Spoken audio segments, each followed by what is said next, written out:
My giving me video some is kind really. of... Is It your says you are on video... the. Yeah, let's see. Okay, it looks like we're streaming through to the folks out there.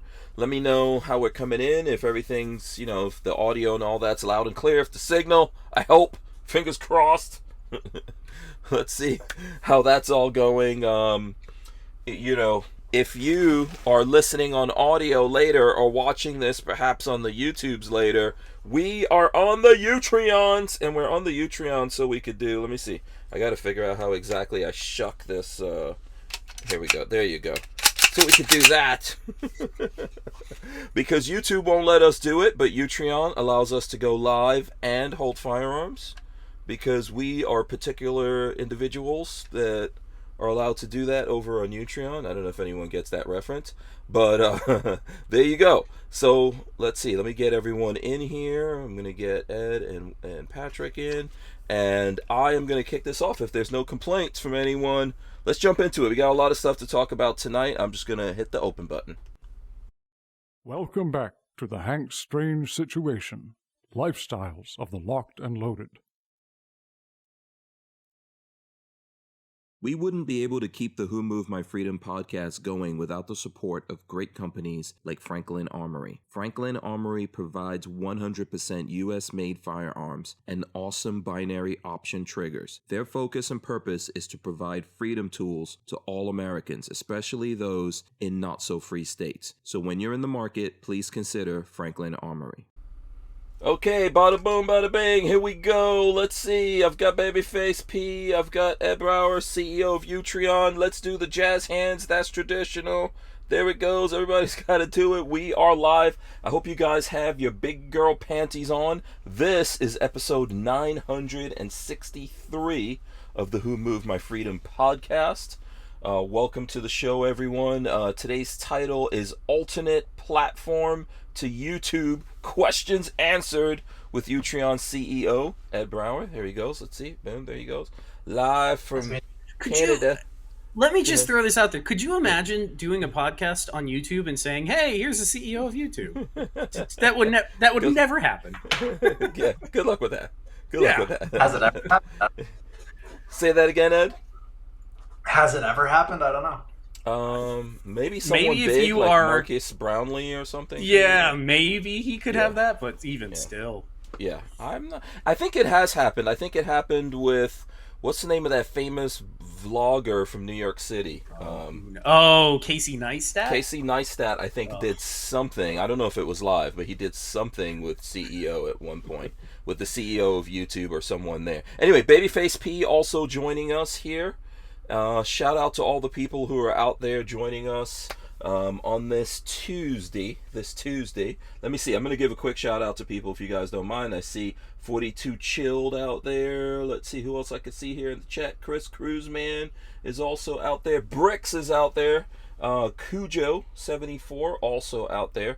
Shout out to everyone. Real Cujo. Hey, he recently subscribed to my channel on Utreon. Big subscriber. Super thank you. You didn't have to do that.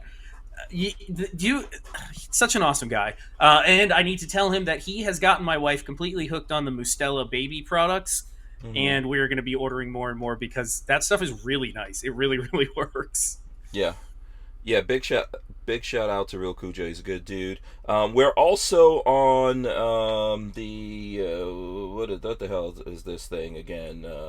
Utreon? The Discord. Oh, Discord. I'll jump Discord up here. If you guys want to throw pictures, ask us questions, or whatever in there. See, here's the Discord. The last questions from Asper Worry has a long comment there that I have not read. I guess I got to read that when I get a chance.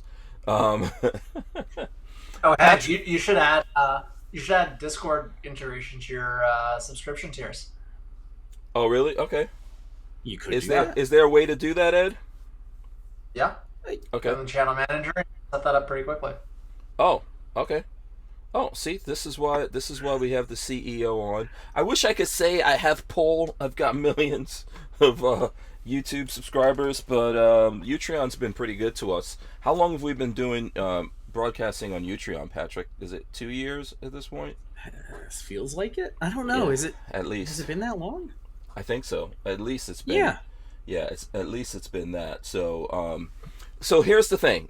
Obviously, Babyface P, Patrick, he's been deleted from YouTube. Congratulations, you notorious bastard.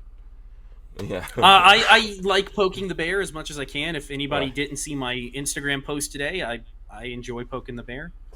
Right. I'll go find out the poking of the bear Instagram thing. But we also... But yeah, so yeah, Utreon has been a safe home for me. And it's not like I do anything illegal or uncouth or anything. It's just simple gunsmithing, but YouTube does not want that. So yeah.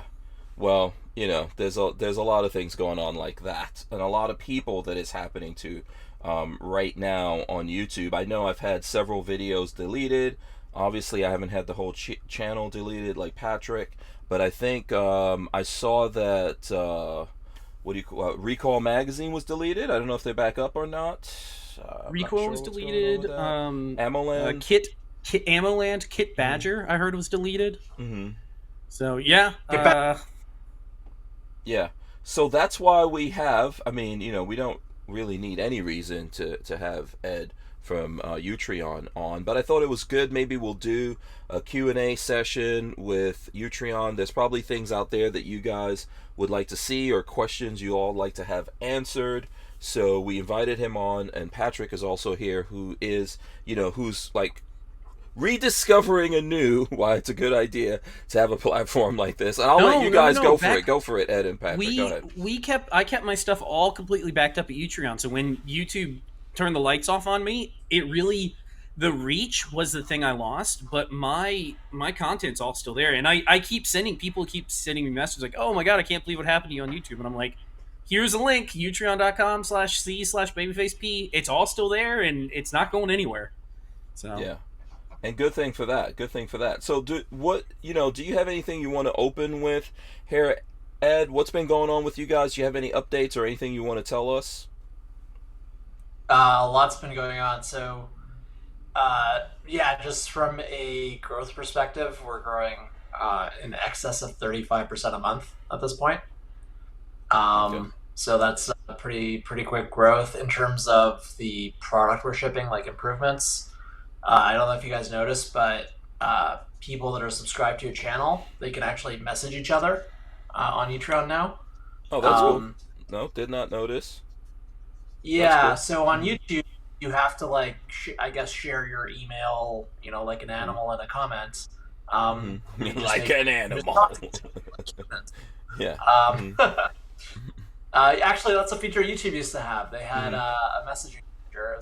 It was kind of weird. It was like writing an email almost, and then they hit it, and then they deleted it, just like everybody's channels. So yeah, we're getting a lot of gun tubers on with what's been going on, and the ideal way to use Utreon, I was mentioning before we started, was it's have YouTube as your reach, your discovery, getting you people, and that's the opening of the funnel, and then your goal is really get them on Utreon as actual supporters, because our business model is to basically do what Patreon does, but for video. So if you're a YouTuber, we're 10 times better than Patreon because we have your whole video library. We can make it so you can make videos, available to specific tiers of supporters.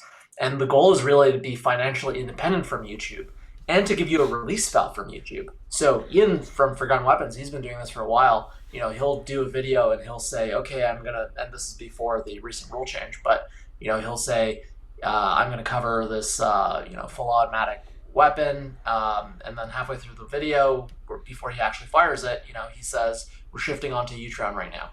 And so everybody shifts over, they watch it on Utreon. He doesn't get his channel banned on YouTube. It's a perfect system. And he gets subscriptions. So, the more subscriptions he gets on Utreon, the more support from his actual, people that watch and love what he does, the less he's reliant on ads on YouTube. It's perfect. Yeah. The other thing I remember is percentage-wise, you guys take a smaller cut than places like Patreon, right? Because that was kind of a selling point for content creators. Yeah, we take 5% plus processing. Patreon, they have like a 5, 8, and 12% plan. But it's kind of one of those things where you're kind of crazy not to take the 8% plan. That's sort of the plan we assume 95% plus people are on. So yeah, we have better pricing than Patreon and way better service, because if you're on Patreon, they want you to open a Vimeo account and pay to store your video, or stream. And the workflows on Patreon are kind of crazy. What people do, I mean, they'll basically have to, like, let's say they want to give early access to their Patreons. They'll do an unlisted video on YouTube, and then they'll put the link in a Patreon post, and then the link can just get pirated because it's just an unlisted video.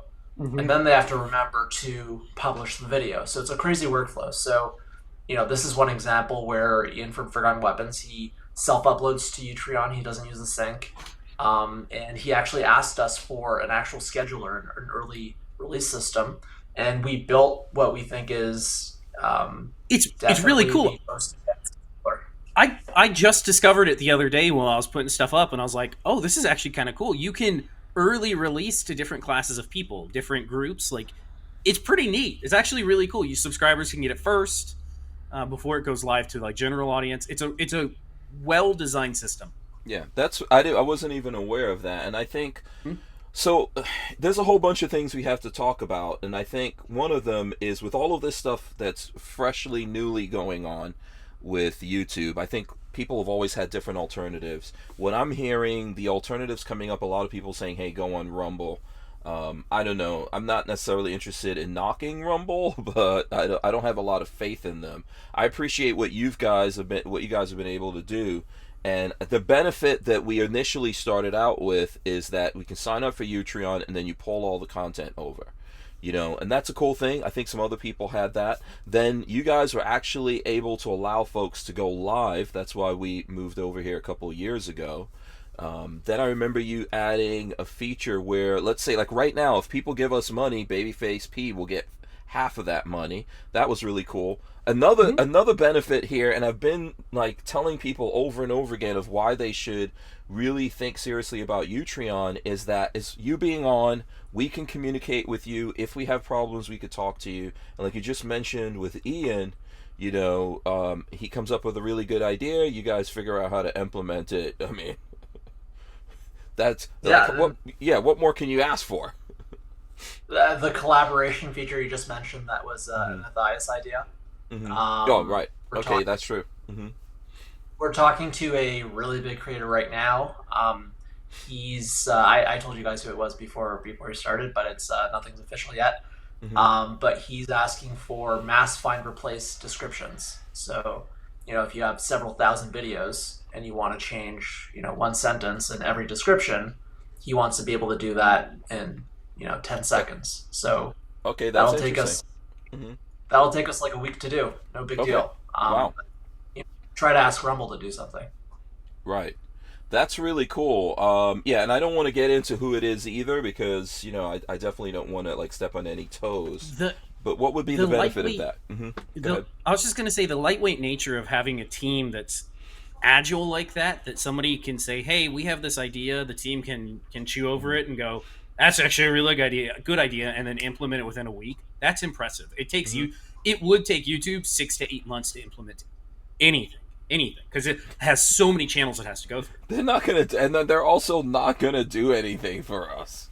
No. The last time I spoke to YouTube on my call, I literally had 3 lawyers. So YouTube made an appointment with me.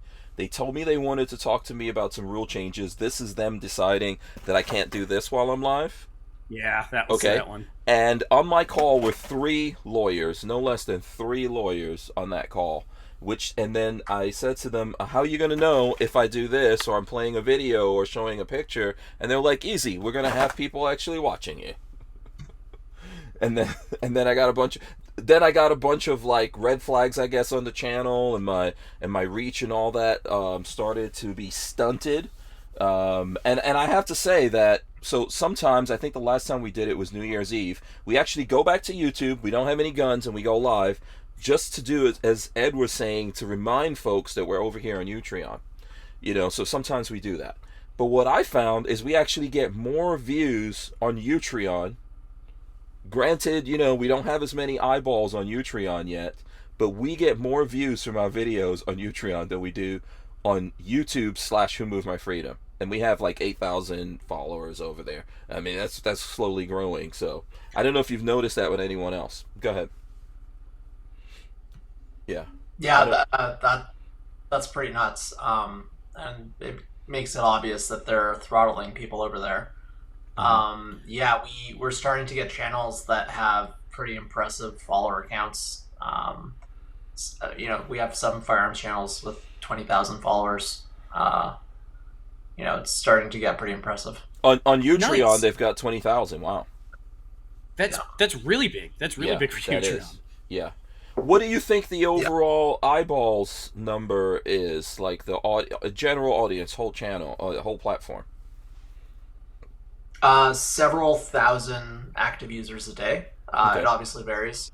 Mm-hmm. Some days it'll go ballistic. We'll get like 50,000 active users during the day. Mm-hmm. But several thousand, a dozen thousand is pretty average. Okay. What would be like? What's a pie in the sky goal for you right now? Like, if you hit this number, you'd be like, "Wow, that's amazing. We gotta hire. We gotta get some more speed or something in here." So it's the interesting thing is like you got to be really careful running a business, running a startup, like really knowing what are the KPIs that matter, meaning key performance indicators. Mm-hmm. For us, before we had subscriptions, so this was very early on, maybe 3 years ago almost. The number of users we had, that was really important to us. Today we almost don't even care. So we passed a while ago 100,000, and really what we care about is channels that are properly using us, meaning they're getting subscriptions, they're transitioning from Patreon and all the other ways to get supported, and they're just focusing on their Utreon. Like, that's the thing that moves the needle for us. So when we're talking about growth internally, we're looking at subscription counts.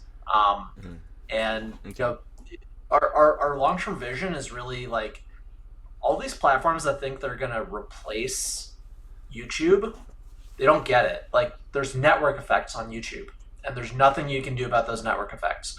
Nobody's going to shut down we've actually had some people say they want to shut down their YouTube channel. We even tell them, don't do it. That's crazy. The business model is, for channels, it's get your support on Utreon, so you're financially independent. You have your release valve. Keep YouTube as the opening of the funnel.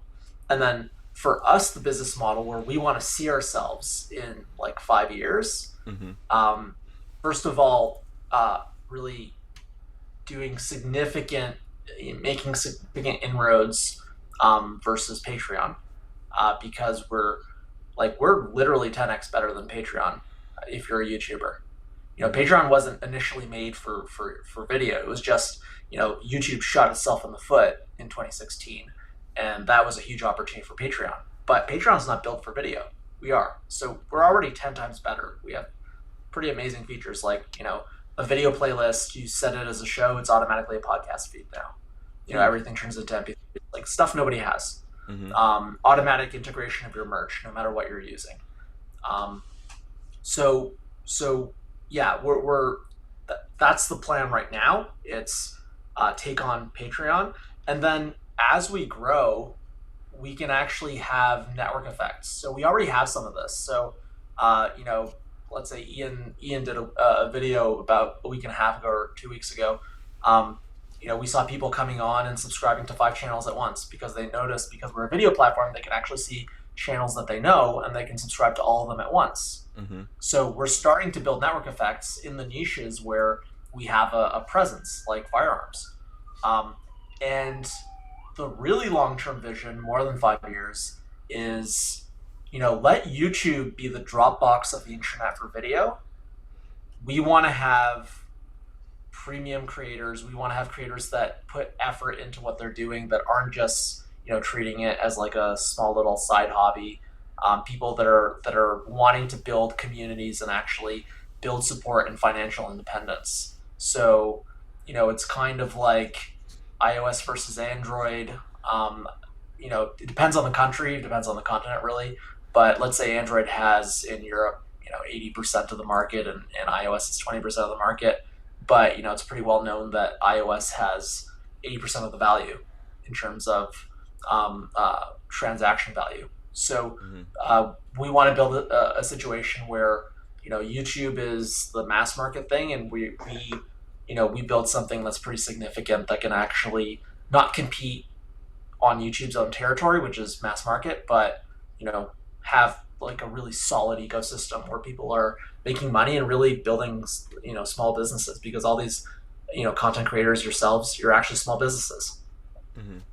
Yeah, I would agree with that. And it's just tragic that YouTube could just pull the rug out from under you by changing the rules. Not just for us as gun guys. I think obviously we're particularly targeted, but I've seen them do it to lots of different people by changing the rules. Patrick, we got a minute. Do you have anything you want to cover in that time? No, I agree with just about everything said here. I would love to get my reach back, but I have a feeling that even if I don't get the reach that I wanted, because again, I only had 35,000. It wasn't massive. That's I wasn't not a small thing, man. I mean, there's a lot of people. It wasn't on YouTube massive. That yeah, but still, that was a lot of work you put into it. It makes me mad. It makes yes, me mad. Yes, because you put a lot of work into that, it, and it's a big deal to get to that number on YouTube. I think that the good thing with what's going on with things burning down and with Utreon is that this is going to be that the whole tide rises all ships. I believe that 100% folks are going to come over and go, oh my god, here's this channel. Oh shit, here's this. Let me go this guy. Let me go watch this. I think that that's going to happen in time. Totally. Yeah. Absolutely. We're going to get into this more. We're going to take a quick break. Walther Arms has been making concealed carry handguns for over 90 years, starting with the PPK. Today, Walther is based in the good old US of A and still builds quality firearms like the PPQ and PDP for personal defense and competition. So when you're in the market, please consider Walther Arms. We wouldn't be able to keep the Who Moved My Freedom podcast going without the support of great companies like Walther Arms. All right, we are back here. By the way, I know you're taking it more stoically than me, Patrick. I get there's that. Nothing, I appreciate there's nothing it, but I it makes me mad. There's no point in me getting mad about it. That's the thing that I've figured. Because I have no control over it. There's nothing I can do. So why get all uptight about it when... Look for the next horizon. I've thought about creating another channel to... that's not under the thumb of YouTube, that is all completely advertiser friendly, that can be used as solely a funnel. I've really thought about that a lot lately. I just haven't gotten to that point yet, but it's been on my mind. Yeah, I mean, I think if you listen, I hope, I wish, I pray, if there's anyone out there that can help us get Patrick's channel back, I think there's still like some small infinitesimal hope of that we can make that happen. If not, hey, well, we could start again and build it up, maybe do it that way and avoid those issues. My channel hasn't gone, and I hope that it doesn't go. And if we can get through this storm, I'm just gonna put all my gun stuff on Utreon and then make videos on YouTube on YouTube/Hank Strange to say, you know what, just exactly what Ed was saying that Forgotten Weapons is doing. I'm just gonna say, hey, you want to see this, you should go over to Utreon and check it out. Totally innocuous, advertiser friendly, so it hits the algorithm correctly.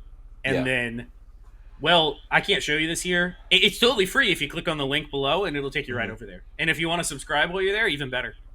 Yeah, absolutely. That's how I feel. Yeah, and I've also noticed, there's so many things, but I've also noticed that if you Google stuff, so for example, I'll just show you guys here from my phone. If you Google Utreon Babyface P, it actually comes up. So I know that seems like a little thing, but it's not a little thing. No, SEO's a big deal. Yeah, so stuff will come up, and that is really cool. I know in the beginning we weren't necessarily seeing that much. Question here. I did have one question, and I asked it in the Utreon Discord. By the way, if you're a content creator, you can join the Utreon Discord. There's only like 80 dudes in there. And they're dudes, 80 content creators. It could be women or men, I don't know. And a handful of Utreon employees. So the chances of you getting your question answered are super, super high. So, but one of the questions I had was, is there currently a way to curate what is seen? So anytime I go live with Hank, it automatically sticks it on my channel. Is there any way to curate that so only my content is seen, or I can move his to like a separate section? Like things that I'm in aren't on my main page, but maybe are somewhere else? Good question. So you have, so your main page is only going to show content that is uploaded to your channel or lives that are from your channel, and you can set individual videos to private or not private. We actually do have people that want to be able to cross display videos. Meaning, for example, you could have a live stream with Hank, and then it would be on both your channels. We don't have that yet. So okay, so real quick, Hank, if you go back to that what you were just showing, Right. Okay. Here. just bring your phone back up. Yeah, you were talking You can about see up here. You can see right? at the top the latest video is Hank's Yeah. podcast. Right. I'm not sure why or how, but it shows his podcast as my latest video. And if you look through my content, it's like one of my videos and then a bunch of podcasts, and then one of my videos and podcasts. I'm not right. sure now, this why is it's just doing a that. general search. I'm not sure that this. No, took me you're on my direct- channel. You're Oh, this on is- my yeah. Okay. I think so. We might have actually implemented it. If you're a collaborator on a video, it shows up on. That's your what I site. thought. Yeah, that's what I okay, thought was okay. happening. Okay. Okay. Cool. Yeah, so if you collab on a video and I get tagged cool. in it, then it puts it to. The only thing is now I want to be able to separate and say, don't show. Is it possible to not show collab videos? We'd have to add that as an option, but yeah. Okay. we can add that as an Okay, option. just an idea. I'm gonna send an email to somebody there and say, hey, here's an idea. Yeah. I understand. You wanna make sure that people are seeing what you want them to see. You don't Yeah. necessarily want that to be overridden. That makes sense to me. Go back to your thing real quick and click on. I'll show you. Okay. Hold what on. I'm kind of saying. So scroll down and click on like all videos. What do you see? All. It's right there at the top, right there under latest video, right on the right. All videos. All videos. Boom. And now scroll through them. You'll see there's a lot of podcasts that I'm part of. I guess. Keep going. Yeah. Right. There's a podcast. There's a podcast. There's a podcast. Yeah, I know that makes it tough for you to show people what you want them to see. I get it. Yeah, that was my only issue that with makes it. I sense. think it's Yeah. a cool feature, but yeah, just it's hard for me to like tailor the experience of what I want folks to see. No, I think But, it takes away from your own personal creative control. I understand yeah, that. just was just a thing that I ran into the other No, day. But I the think it makes sense. the collabing thing, if Hank wasn't running a nightly podcast that I do once or twice a week, the collabing thing is a really cool idea because somebody could post up a video, say this is a collab with so and so, and then it splits it to both channels, which is really neat. Mm-hmm. Yeah. Yeah, that was sort of the imagined kind of use case. Mhm. Your use case is like if you're collaborating so often that Yes. isn't Yeah, it's It gets overwhelming. we are the 1% that is going to cause issues because of how Hank does things. that's good. Yeah. We fixed it. No, I understand. I completely understand, and I think it is important. Like, it's important for his own, his own thing that he does, that people who are looking for babyface see like the babyface content, and then maybe somewhere. I don't know if there's a way to create a playlist to separate that, or separate it by category or something. I'm not sure. Yeah, go for it. You can't really create a playlist for other people's videos. Essentially, what we did is we're making in the videos where you're a collaborator. We just have to add a setting to disable that. Yeah, either disabled collaboration or just a toggle where you can say hide from channel. Like I'm looking at the Or no, not disable collaboration, but just like hide collaborations from channel. Yeah. That would be perfect. That would give me exactly what I need. But anyways, I don't want to force your hand. It's just an idea. No, I think from Utreon's point of view, it's a good thing to let everyone know, especially so. For example, if Forgotten Weapons came on here live, which they're I'll be happy to have Ian or anyone else come on. That'll be awesome. Yeah, you want that to go out as like, hey, a main event is going on the platform that you want to see, right? And that's the reason why you can kind of like change any money and stuff like that that's given, because they obviously have a bigger audience, and I could say, hey dude, I will give you all of that, or like 75% of it, or whatever, and that all really works out well, right? Because now his audience gets to see what we're doing, some of them become our audience and all of that. But what you're saying makes sense as well. We got some questions or comments in here. Let me take some of those on if that's okay, just so that we don't get too lost. I'm trying to go back here. I think we had one from Real Cujo who was saying something along the lines of he wants to be able to look at this on like a Apple TV app or something like that. Hey, you guys working on that? Trying to see if I can actually find that because the Yeah. comment's gone. So right now we have, in terms of clients, we have obviously the website. We have iOS, Android, and Android TV. Mm-hmm. We could launch into doing the Apple TV app right now, but we have to catch up on the iOS client, which is actually a little bit behind the Android client right now. Mm-hmm. So before we add another client, we want to get everything up to level. So I mean we're getting so many requests for like Roku and Samsung, LG. Yeah. You have to resist the temptation to just wait till you scroll get a out. request. I don't know if you've gotten one yet, but I imagine I remember when I was working at a tech firm that we were a music streaming service that was trying to compete with Spotify back right out of college, named Groove Shark. And I remember people asking us at the time, "Hey, can we get a Windows client, like a Windows Phone client?" And it's like, there's like 6 people in the entire world that have Windows phones. Why would we waste our time on that? Nobody has that. No. I was just hearing about Groove Shark the other day. We have had a big number of Apple TV requests, in all fairness, like in the last 2 weeks. But yeah, I think Apple TV is a big one. It's what I watch stuff on. It is, so. Yeah, it's a big one. There's a lot of folks out there. Is it difficult to do? Is it difficult to do it insofar as just getting approved by Apple, or just No, it's there's 2 things you have to consider. There's one, implementation. Okay, so that's going to take a little bit of time. Fine. But 2 is maintenance. You've added another client that has to be maintained. Let's say we add a feature. Well, now it has to be updated across every client. So the maintenance is where you're really if you're just naively doing things, you can say, oh yeah, well, it'll take a couple weeks. We can build up a pretty basic client, but it's like, wait, now you have to.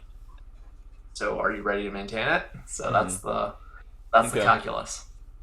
And how does that mesh with the phone apps? Because I know that's another question or comment I get from people along these lines of like, what's up with the phone app? I can't comment and stuff. And I know even, as a YouTuber, when I look at the stats, lots of YouTube views are on phones. So where are you guys at with that?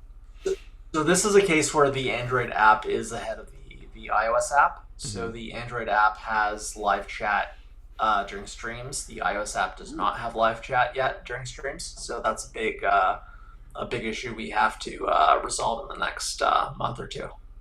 Okay.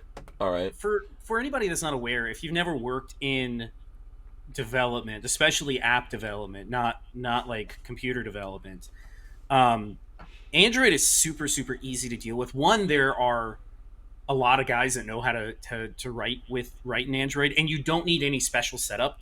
So a lot of dudes can sit down and learn coding for Android because you can just spin up the SDK and learn it. Where on Apple, there are a lot of guardrails keeping you. You have to have a MacBook or OS X. You have to have an account with Apple to be able to publish anything. There's so much in the way to even getting to where you want to learn that a bunch of dudes are on Android. And it's simpler. To update a Google Play Store app typically is way simpler. Where I remember Apple being a massive pain in the rear to get anything pushed through because they want to code review everything that comes in, and that takes a lot of time. I'm pretty sure they're still like that. They are. No, I believe they are, and it's a massive pain. Yeah. It's not quite. Go ahead. Sorry. Nitpick. It's not literally code review. They're not looking at your code, but they are reviewing the app. Really they review your app. Mm-hmm. We back when I was working at not my previous company, 2 companies ago, we were an enterprise studio. We did everything. I remember it was always a fight, and when we had GitHub pushed, when we would push something new to GitHub and then say let's publish it out, it was we knew if I submitted something to the Google Play Store at 8:00 one morning, by lunchtime, typically we would have a reply back saying, "Yep, it's live," or "Here's the button to take it live whenever you're ready." Apple, we always had to plan 3 or 4 days out before we could get anything live. So you have to schedule that. because you don't want, a lot of times you don't want them to be separate. You want them to be the same updates going out at the same time, but it's a real pain in the butt working with Apple. Yeah. Yeah. Yeah, I don't think anyone's going to argue that. Oh. Yeah. Let's see. Alaska Gundad says, as a guy who does not use the YouTube app or watch logged in, the nice thing about Gunstreamer in Full 30 was having a feed of gun stuff without having to log in. He says he's a bit of a Luddite. So, as a lot of gun guys are. A lot of gun guys are. So yes. There are still dudes that swear by magazines. Well, wouldn't it make it easier also in the same train of thought that we're having if, like, you could just go to the website and not really have to log in and see it, even to, like, get that on your TV? So, like a workaround? Wouldn't that make it easier if you could do that? Or no, it doesn't really go with our business model. So YouTube is Dropbox a video for the internet. Business model is ads. You don't have to be logged in for the ad to build revenue for them. For us, in terms of building a business, we need people to be logged in and better yet subscribed. So actually supporting the content they're watching. So for us, it's just a question of that. Even YouTube though, you have to be logged in to use the apps. Just the website, you can be a guest. Okay. And for us, that's true. You could be not logged in and search for a particular gun tuber, and you'll find the content fine. But we do prefer if you're logged in. Yeah. Okay. Let's see what else here we can come up with. Shout out to Gorillas and Guns. I see he's out there, as well as Shooting Gallery NE. Let's see what we got going on. Gorillas and Guns says, how can you watch and see the chat at the same time? Doesn't seem to work on the phone.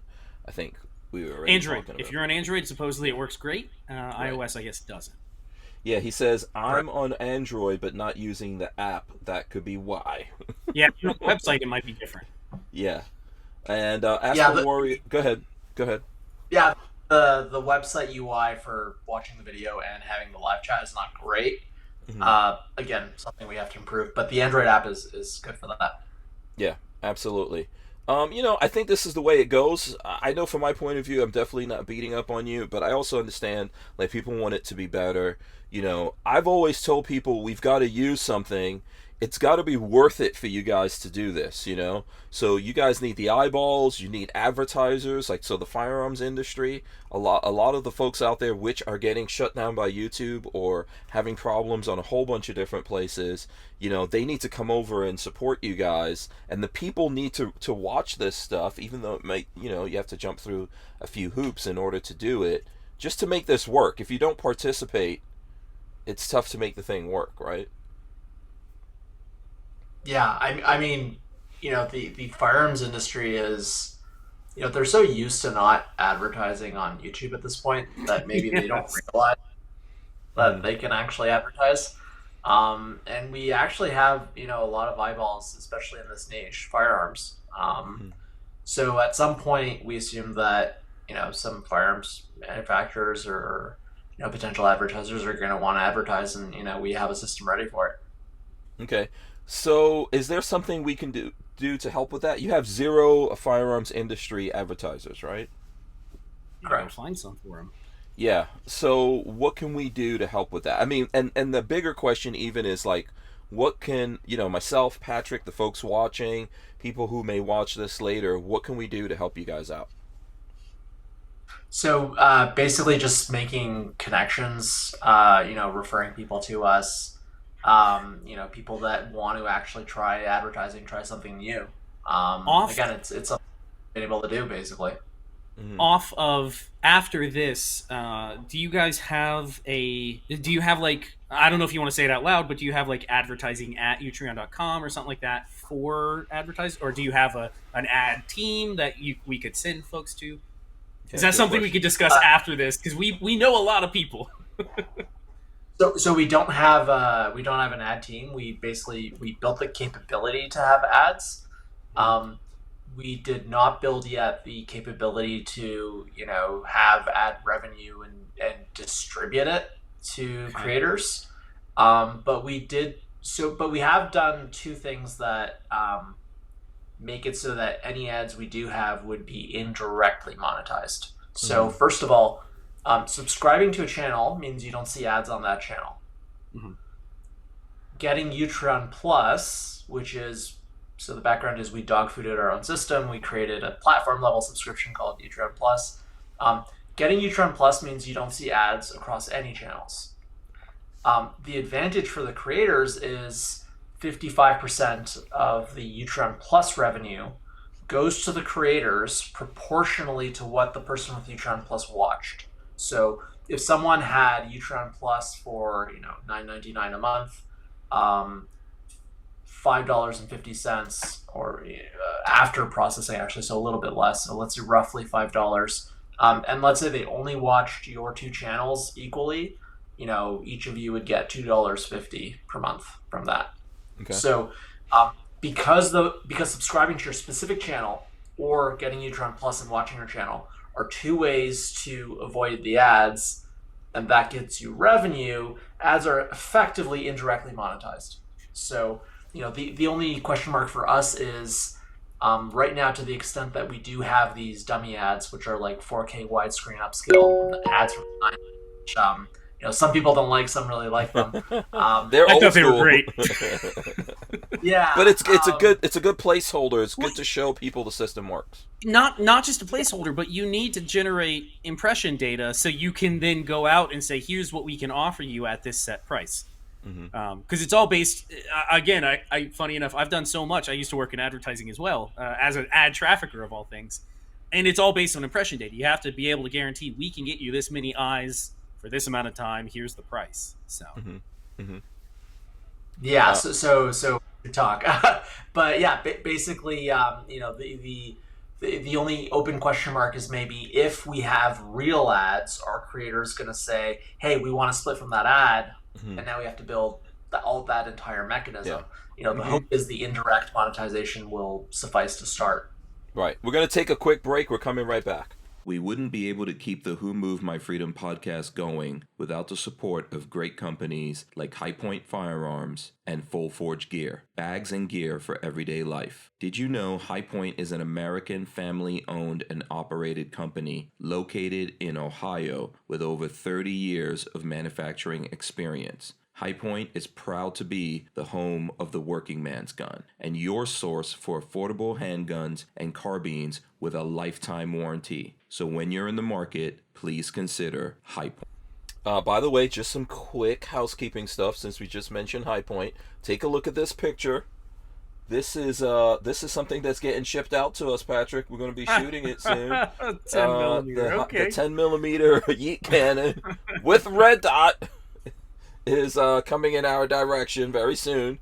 So we'll be able to share that with you guys. And as we're saying here, those kind of videos you guys are probably going to see on Utreon. And you'll have to see it. We'll figure out how we're going to get people over. Another thing, Gorillas and Guns says he got on the app. Things are working better. So there you go. And Asper Warrior says he loves the retro ads. I think they're awesome. It gave me a serious nostalgia trip. Right. I was watching something the other day on Utreon, and the ad came up, and I was like, that brings me way back to my youth. Yeah. And here's my thing. I understand why people are concerned about the ad revenue, right? I mean, as you said, if you're someone professionally creating this content on a repeated basis, right? I've always told people I feel like you should be compensated for that. However, the thing is, in an early stage of what you guys are doing like this, I would prefer that you guys find a way for it to be monetizable for you so that you actually exist when I need you. I'm on the same boat. I am of the same boat that the company needs to exist for us to be able to use it. So that's first and foremost. I also don't do this professionally, so it's a little different. Yeah, but I think we'll get that stuff worked out. I think we need to start with getting the industry. I've said it over and over again. And by the way, I have seen some firearms industry categories advertising on YouTube. I've seen holsters. I've seen 2A organizations advertising over there. I'm trying to think of what else. I think I've seen some of the insurance guys advertising on YouTube. So it's not true to say that no one in the firearms industry advertises on YouTube. But, definitely there's an opportunity here with Utreon for people to come over. So if folks are listening to me from the industry and you're looking for this, like, hey, hit me up, reach out to me, Patrick, or it's very easy to, I think, to get in touch with Utreon. Ed, can you give us, like, the elevator pitch of why a company out there would want to advertise with Utreon? Well, yeah. So like you said, there's accessories and things like that 2A organizations that are able to advertise, but the meat and potatoes is firearms, and that itself is impossible. And we're building a lot of momentum in the firearms community. There's some flash in the pan platforms, and there's Rumble, and there's all these different things that have no concrete plans to actually be financially viable for the channels that they're getting on. We think we've put a lot of thought into the platform we've built. We're accumulating serious creators that are using us properly, and we're actually getting a lot of real views and dedicated people that are subscribing, people that actually are spending money, and are willing to put their money where their mouth is in terms of supporting the content, and I'm sure they'd love to buy firearms. And so, if you would like to advertise your products, we're here, and we're building, a really important audience, and a very, an audience that actually has budget to spend. Okay, and let's say someone was interested in that. How do they get in touch? And I think Patrick might have something else there. Yeah. Just Utreon.com, top right account menu. There's a contact link. Just email even the general email address, and we'll get in touch with you. Okay, Patrick, did you? No, I was just going to say that from my understanding, you can get some outdoor content onto YouTube, outdoor advertising onto YouTube, but trying to get firearms and firearms accessories, I believe, is just they will laugh at you if you try to advertise with them. YouTube just won't do it. I see Asper Warrior saying, I saw Springfield Armory Saint ad the other day on YouTube, which is interesting. Surprising. I wonder if they're hurting enough that they have to do that now. I'm going to say that they probably... So some people are in a network, right? So what that means on YouTube, I don't know if Ed's familiar with this or not, but there's these advertising networks that you can get into if, like, you have to have certain numbers, blah, blah, blah. I'm actually in one of those networks on YouTube, and my understanding of what they do, they're going out there and bringing in advertisers, and they have a direct relationship with YouTube, so I'm assuming that some of that is... Yeah, some of that is, like, bringing in the firearms industry as well in some very limited cases. So I know I've seen some stuff like this, but not as widespread. So, what do you think about this, Ed? YouTube is going in one direction. So they're to the extent they have some stuff, their rules are just getting more and more prohibitive, and people that are selling things, people that are in the industry and want to sell to people that want to buy, there's a market there, but the market's not being made, and it's less and less of it is being made on YouTube. So to the extent that we think we're going to be the platform that really, because we're taking what we're doing seriously, and really doing what we need to do to get all the firearms YouTubers on, we think we're going to be the platform to establish a presence, especially for advertisers, because again, we're focused on subscribers. Subscribers are people that are actually supporting what they're watching, and they're probably much more likely to purchase product if you have really good products to show. You just need the reach, and we're having more and more of that. Yeah. I would agree with that, and I would even argue that the folks that are looking at gun videos, um, these tend to be people that have money. I don't want to say this in like a bad way, but if you own more than a couple of guns, you got to have some kind of money. It's not a cheap thing. Gun guys like spending money on new guns too. Guns, ammo, accessories. My favorite thing is when I have the new AK sitting next to me, and I'm already looking like, how do I accessorize it? What do I want? What sling do I want to put on it? What flashlight do I need? Like, all that sorts of stuff. Yeah, I mean, I saw a tweet from Colio Noir. I guess he's sick right now, and he's home trying to figure out what to put on his Daniel Defense SBR. I mean, exactly. Like, what else do you do? Yeah, no, I'm looking at lights and lasers and right. what I'm gonna do to this thing. Yeah. So I think, and I think those folks are interested in other things as well, right? Like, gun guys tend to be very outdoorsy people. They like to get out and do things. They tend to have, money. They're out there working, or they've worked a lot of their lives and retired and all that kind of stuff. So this is a good market to advertise to, in my opinion. And people probably need to, consider that here. And realize, like, for me, all my content shows up on Utreon, right? So even the Stranger Palooza stuff, the van stuff, is over on Utreon. What other kind of content do you guys have, Ed?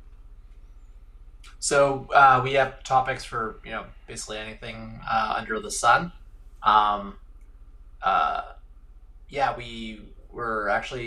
We have a lot of gaming channels that are coming on. We've broken out actually this fall in France, so we're actually getting a lot of French content. Really? That's interesting. Topic. Yeah. In fact, like on the front page, you'll even see we launched a movie that's for rental and sale. So this is a movie. Okay. It was in a couple Parisian theaters. It's a movie that's critical of or a parody of, I guess, wokeness and sort of the pandemic hysteria, sort of the more extreme, versions of it. And it got subtitled into English and German. Okay. And so that's available on the front page and subtitled, and that's pretty cool. Let me see if I could throw that up here and find it. I'm doing this from my phone. Is it The World of Tomorrow? Yep. Oh, there you go. Oh, cool. Okay. And yeah, I'm scrolling through. Seems like there's video game stuff Skyrim? right there. This is like, movie reviews, Star Wars stuff. How is it decided in your algorithm? Like, explain your algorithm to us. How's it decided what floats up here to the top? So you probably have a setting. If you were to scroll up, you'd probably see that you're sorting by new. And that means your video timeline is literally just what was last uploaded. Oh, okay. We are going to work on a recommender system. So the way a recommender system works is, let's say both of you, what you guys watch is correlated. Let's say it's like 99%. Mm-hmm. So it's going to know that if Babyface P watches this, you're going to want to watch it, and vice versa. So that's sort of the basic version of how those systems work, and we are looking at implementing one later this year. Okay, cool. Did you have a question, Patrick? No, I'm yelling at Marley. Food. she's talking about. She's trying to figure out dinner. And right. I'm trying to. I have a Discord chat going with her because she's in the bedroom. And oh Lord! No, seriously. Does anybody else's significant other talk like a church mouse and then gets angry at you when you go, "I'm sorry, I didn't hear you," because you talk like we're inside a library? Yes, Lola does that to me all the time. Then you say nuts. Something and they get even quieter, and you're like, I can't hear you. I'm sorry. You know what? She gets mad. She gets mad when I bring it up. But the proof that it happens is if I go to like a drive-in, like Chick-fil-A or something with her, and she's ordering, they can't hear her.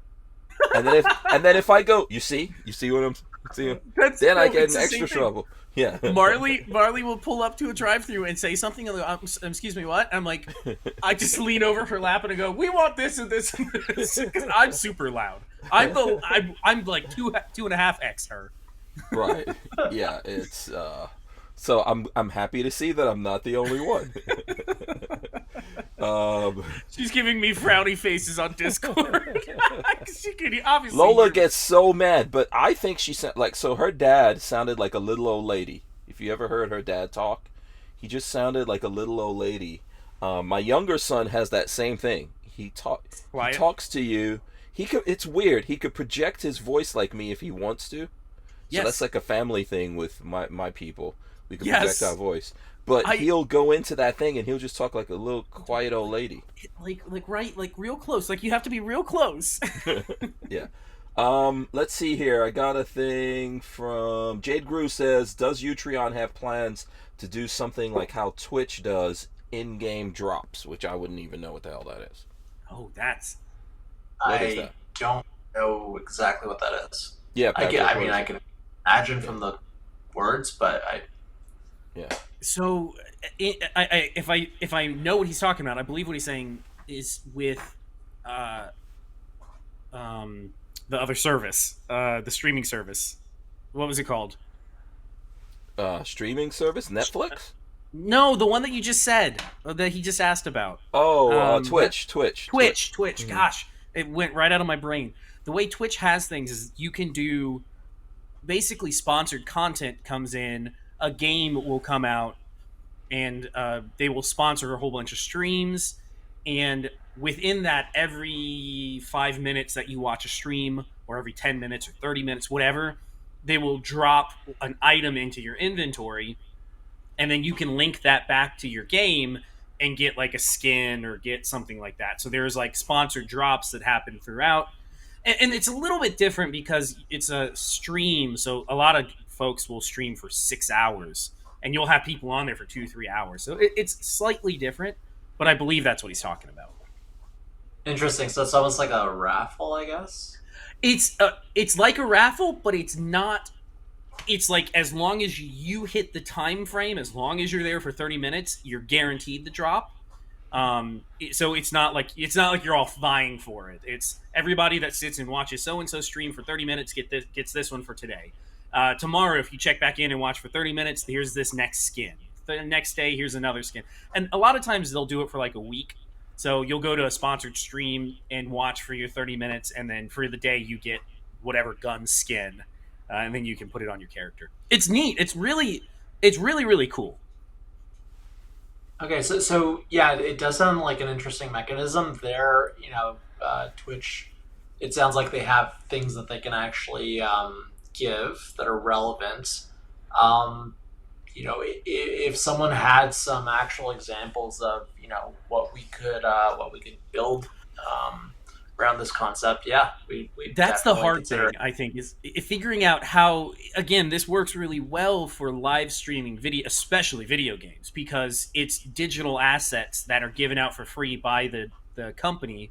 So it's like all they have to do is make a special skin and say this is the sponsored skin for the week, and they can give it out. So again, on video, it's a little different.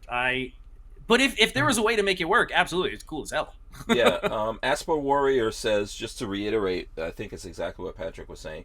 Twitch has a partnership with some games that allow streamers to receive in-game items from their subscribers, actions, and sometimes viewers get rewards for watching streamers.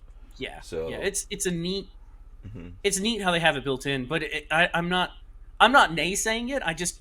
I don't know how you would work it on a 20-minute video or 10-minute video. Yeah. Yeah, I mean, we could do something like, so you'll see a lot of, I know that in the military genre on YouTube, so people that are explaining, for example, the Ukraine-Russia war, they'll start the video and they'll go, sponsored by World of Warships or whatever. Yeah, we could potentially do something with them, have a special ship, I don't know. You got to get God. What's the one that everybody does when they blow up? There's that one video game that everybody has a sponsorship for, and I can't think of the name of it. Skyrim or something?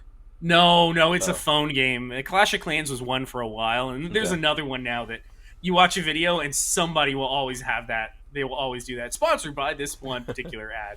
It became a meme after a certain. So we have one creator on who's pretty big, and it's really funny. So we were talking about, I don't know how we got into that topic, but he was like, yeah, I don't do this cash for gold stuff. I don't do warships, Battle of Clans, like. Yep. Someone says Raid Shadow Legends. That's it. Raid Shadow Legends. I knew somebody would come up with it. Yeah. That was Jade Grew. and Dan hates you. Dan hates you also jumping in there with that. If I could make a request, something that I do enjoy, like when we go back over and do this from YouTube, the ability to see the comments. So I'm using Ecamm, right? And the folks from Ecamm are pretty easygoing, so you might be able to reach out to them. But on YouTube, I could bring in comments and have that thrown up, or set up something in Ecamm so that could go up here on the screen somewhere. Do you guys have a way of doing that? Yeah, so I remember you did ask us a while back. I did not follow up on that. Oh, that's okay. I understand. I won't hold it against you too much. So potentially we would have to. So what we'd want to do is have that implemented with all the major services. So Restream, I think there's a few others. So yeah, it would have to be. We'd have to say, okay, what we're working on this month is let's get that going, and we do them all at once probably. Okay. I don't know if you want to say right now. I was just going to ask, out of curiosity, what's the size of your team? Because I mean that obviously dictates a lot about how quickly you can, make content, make changes. Yeah, so we're a dozen people. A little over half is engineering. The majority engineering. So yeah, it's it's a small team. We're pretty nimble. We can get things done pretty fast. That movie that we have on the front. Ooh, Babyface P has a baby. Chromie V. He's 1 month old. 1 month and almost. Yeah, 1 week. Ed. This is Chrome Vandium. That's his internet name, is Chrome Vandium. There he goes. Oh, look, he's getting older. He's growing up a little bit, right? He's getting a little thicker. Yeah. But no, Marley's going to pick up dinner, so I got the baby for the next 30 minutes. Yeah. Yeah, whether Patrick likes it or not, we named him Chromie V, Chrome Vandium, before he was born. Chrome Vandium, yeah. Walter. So for operational security, I don't put his name out on the internet, so he's Chrome Vandium to the internet. Right. I don't even know what his name is. I refuse. You better know. You can't even help him. I refuse to remember it. Yeah. No, I'm just kidding. I know what it is. Yeah, so we've got a couple of seconds here. We're going to take this opportunity, obviously, have a break. We're going to come right back. With Armslist, you can shop the extensive list of local and nationwide firearms classified, now with more confidence because of their built-in firewall. For only $6.99 a month for personal use, or $30 a month for business vendors, so when you're in the market, please consider Armslist. We wouldn't be able to keep the Who Moved My Freedom podcast going without the support of great companies like Armslist. Think of my little stream pal. He likes the lights of the screen. Yeah. No, but I notice he's more like observant, looking around more. He started, so he's at 5 weeks. So in week 5, they start doing social smiling. So I'll go pick him up out of his crib, and he'll see me, and he'll give a little smile, and his eyes brighten a little bit. It's very, very, very nice. It's awesome. Yeah, that's cool. He's staring at the lights right now, though, because I got the light up here on. He's looking right at it. Yeah. Do you have any kids, Ed? No, not yet. Oh, okay. Yeah. It's stressful. This is our first. He was born at the very end of December, and it's very stressful, but we got lucky. We have a very easy one. Obviously, he's not screaming, he's not pitching a fit. He only cries when he's dirty or hungry. Otherwise, he's pretty easy going. So we got very, very lucky. And how's that grip? I noticed he's got that grip going. How's the grip? He's got the death grip. He's got, look at that. I pick him up by his death grip right now. No, that's cool. That's probably like a security blanket for him, you know. Yeah. Yeah, I remember when my kids are 22 and 23 right now. Total pains in the butt. Every single day, it's like looking at a reflection of yourself, except younger, that totally annoys the living daylights out of you, just for fun. You know, that's what happens when that's what happens when they grow up. So, and you know what, I'm happy to have my kids and have them all grown up. But I remember that time, you know, when they were little babies. You know, it's like you're like you look at you feel like you're a superhero. Yeah, no, you and he makes you feel really good because he's a good baby though. But every little thing you start seeing the changes, and it's very exciting. Yeah. Brick says, wait, Babyface P had a baby? Yes, he does have the necessary equipment. I am equipped to do this. I don't feel like I am responsible enough to be a father, but I guess I am now. Right. The only thing that's got me a little stressed is Marley goes back to... So Marley had 3 months of maternity leave from the hospital. She goes back at the end of March, and I'm already thinking to myself, like, oh my god, 3 days a week, I'm going to have him all to myself. Oh my god. Plus, I work from home, so it's going to be crazy. It's going to be You'll be fine. You'll be fine. I could tell you when my boys were little babies, so I've had Crohn's disease since I was probably like around 24, 25 years old. So when the kids were born, when my oldest son was born, I just had stomach surgery.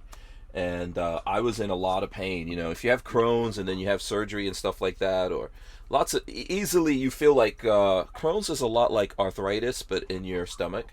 And so you feel like you feel like someone's ripping a knife across your stomach. But I remember having my son as a little baby, and Lola went back to work, and he was crying because he wanted to be fed, and I was crying because I was in pain, and then we're both on the floor like crying.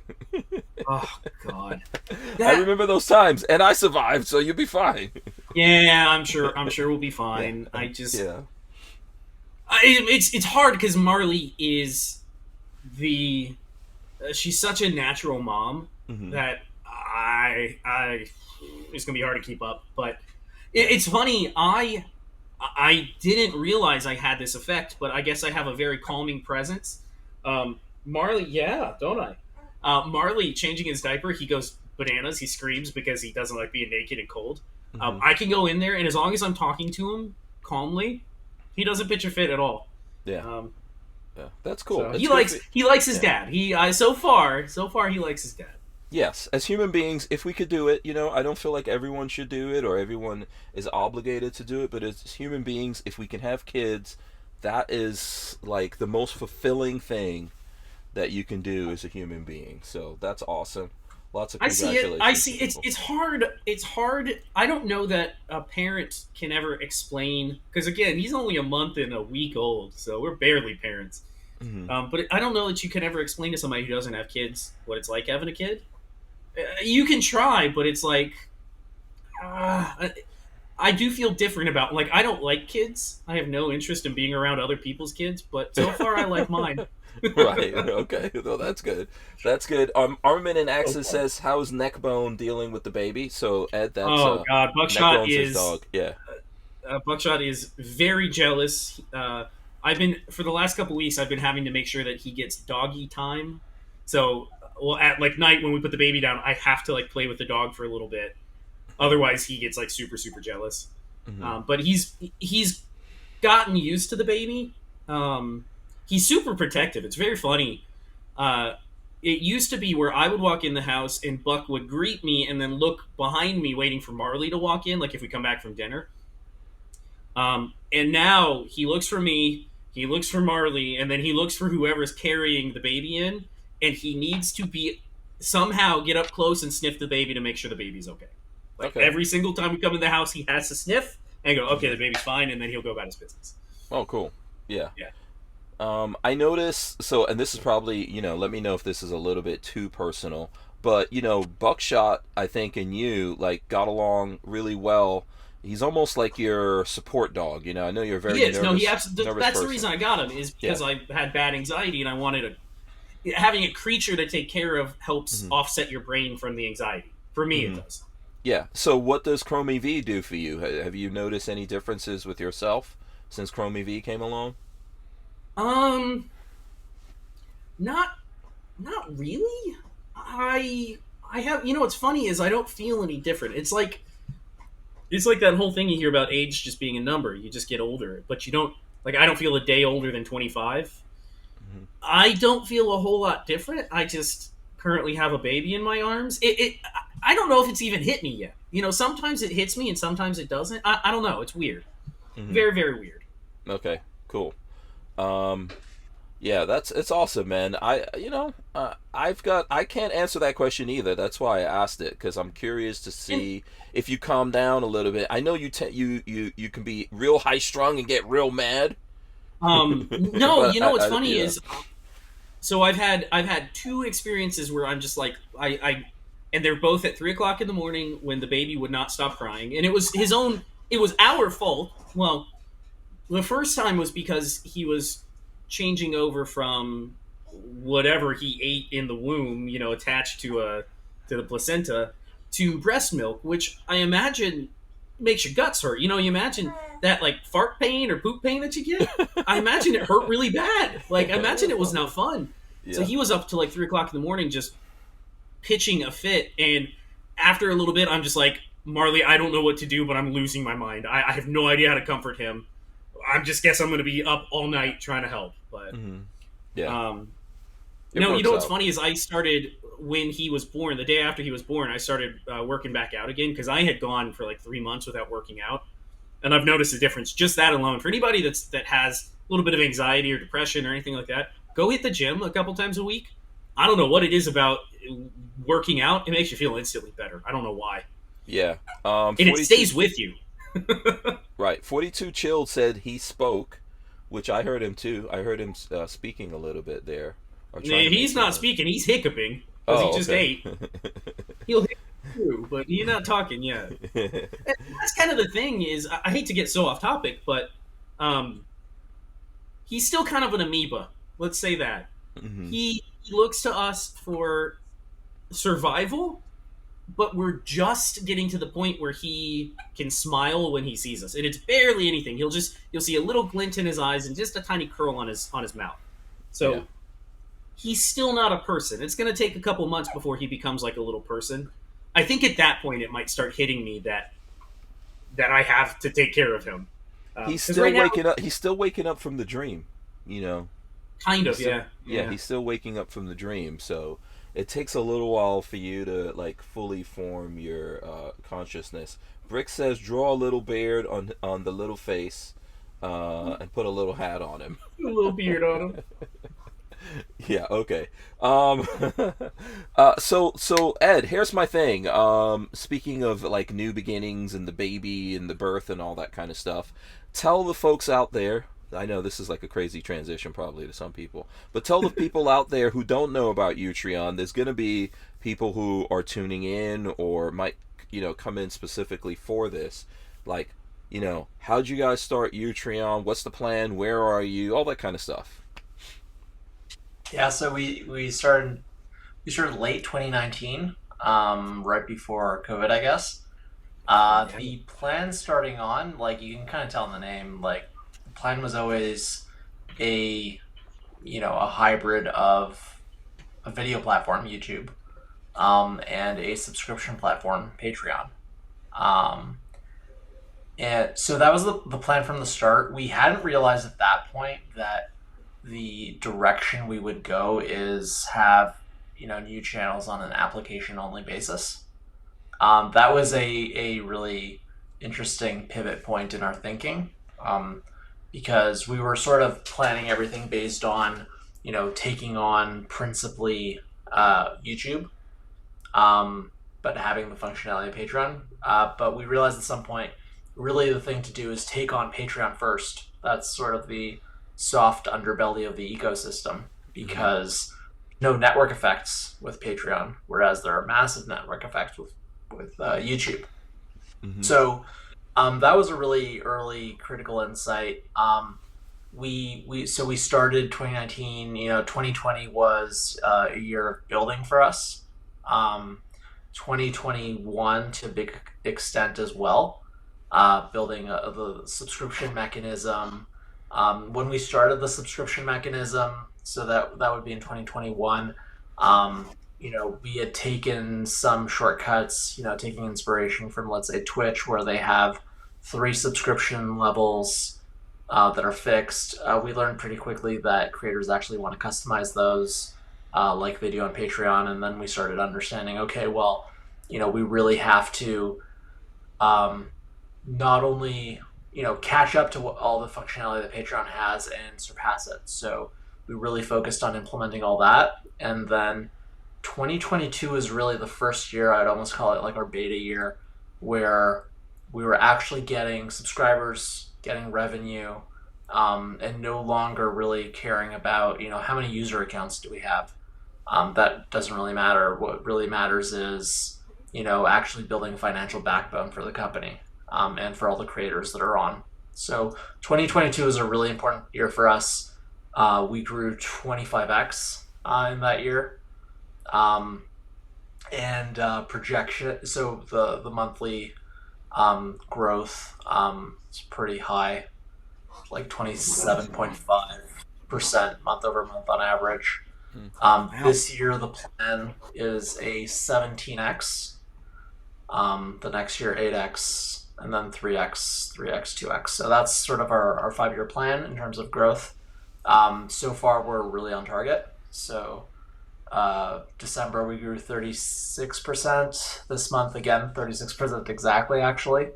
We're looking to keep it up. Like it really is a breakneck pace. So it's pretty wild. We definitely this month had a lot of very busy weekends. We launched that whole movie mechanism for renting and purchasing a movie. So yeah, we're, in terms of product and progress on the platform, really just building like faster than anybody we know of. We started doing something we call a pro layout. So you'll notice some channels on Utreon will have, it looks like a Netflix page almost. So Forgotten Weapons or CN Arsenal, a few of those channels that have hundreds of subscriptions, we've done these pro layouts. The interesting thing is we started 2022 just having like barely the functionality that Patreon has, and we ended it really being 10 times better than Patreon. For YouTubers.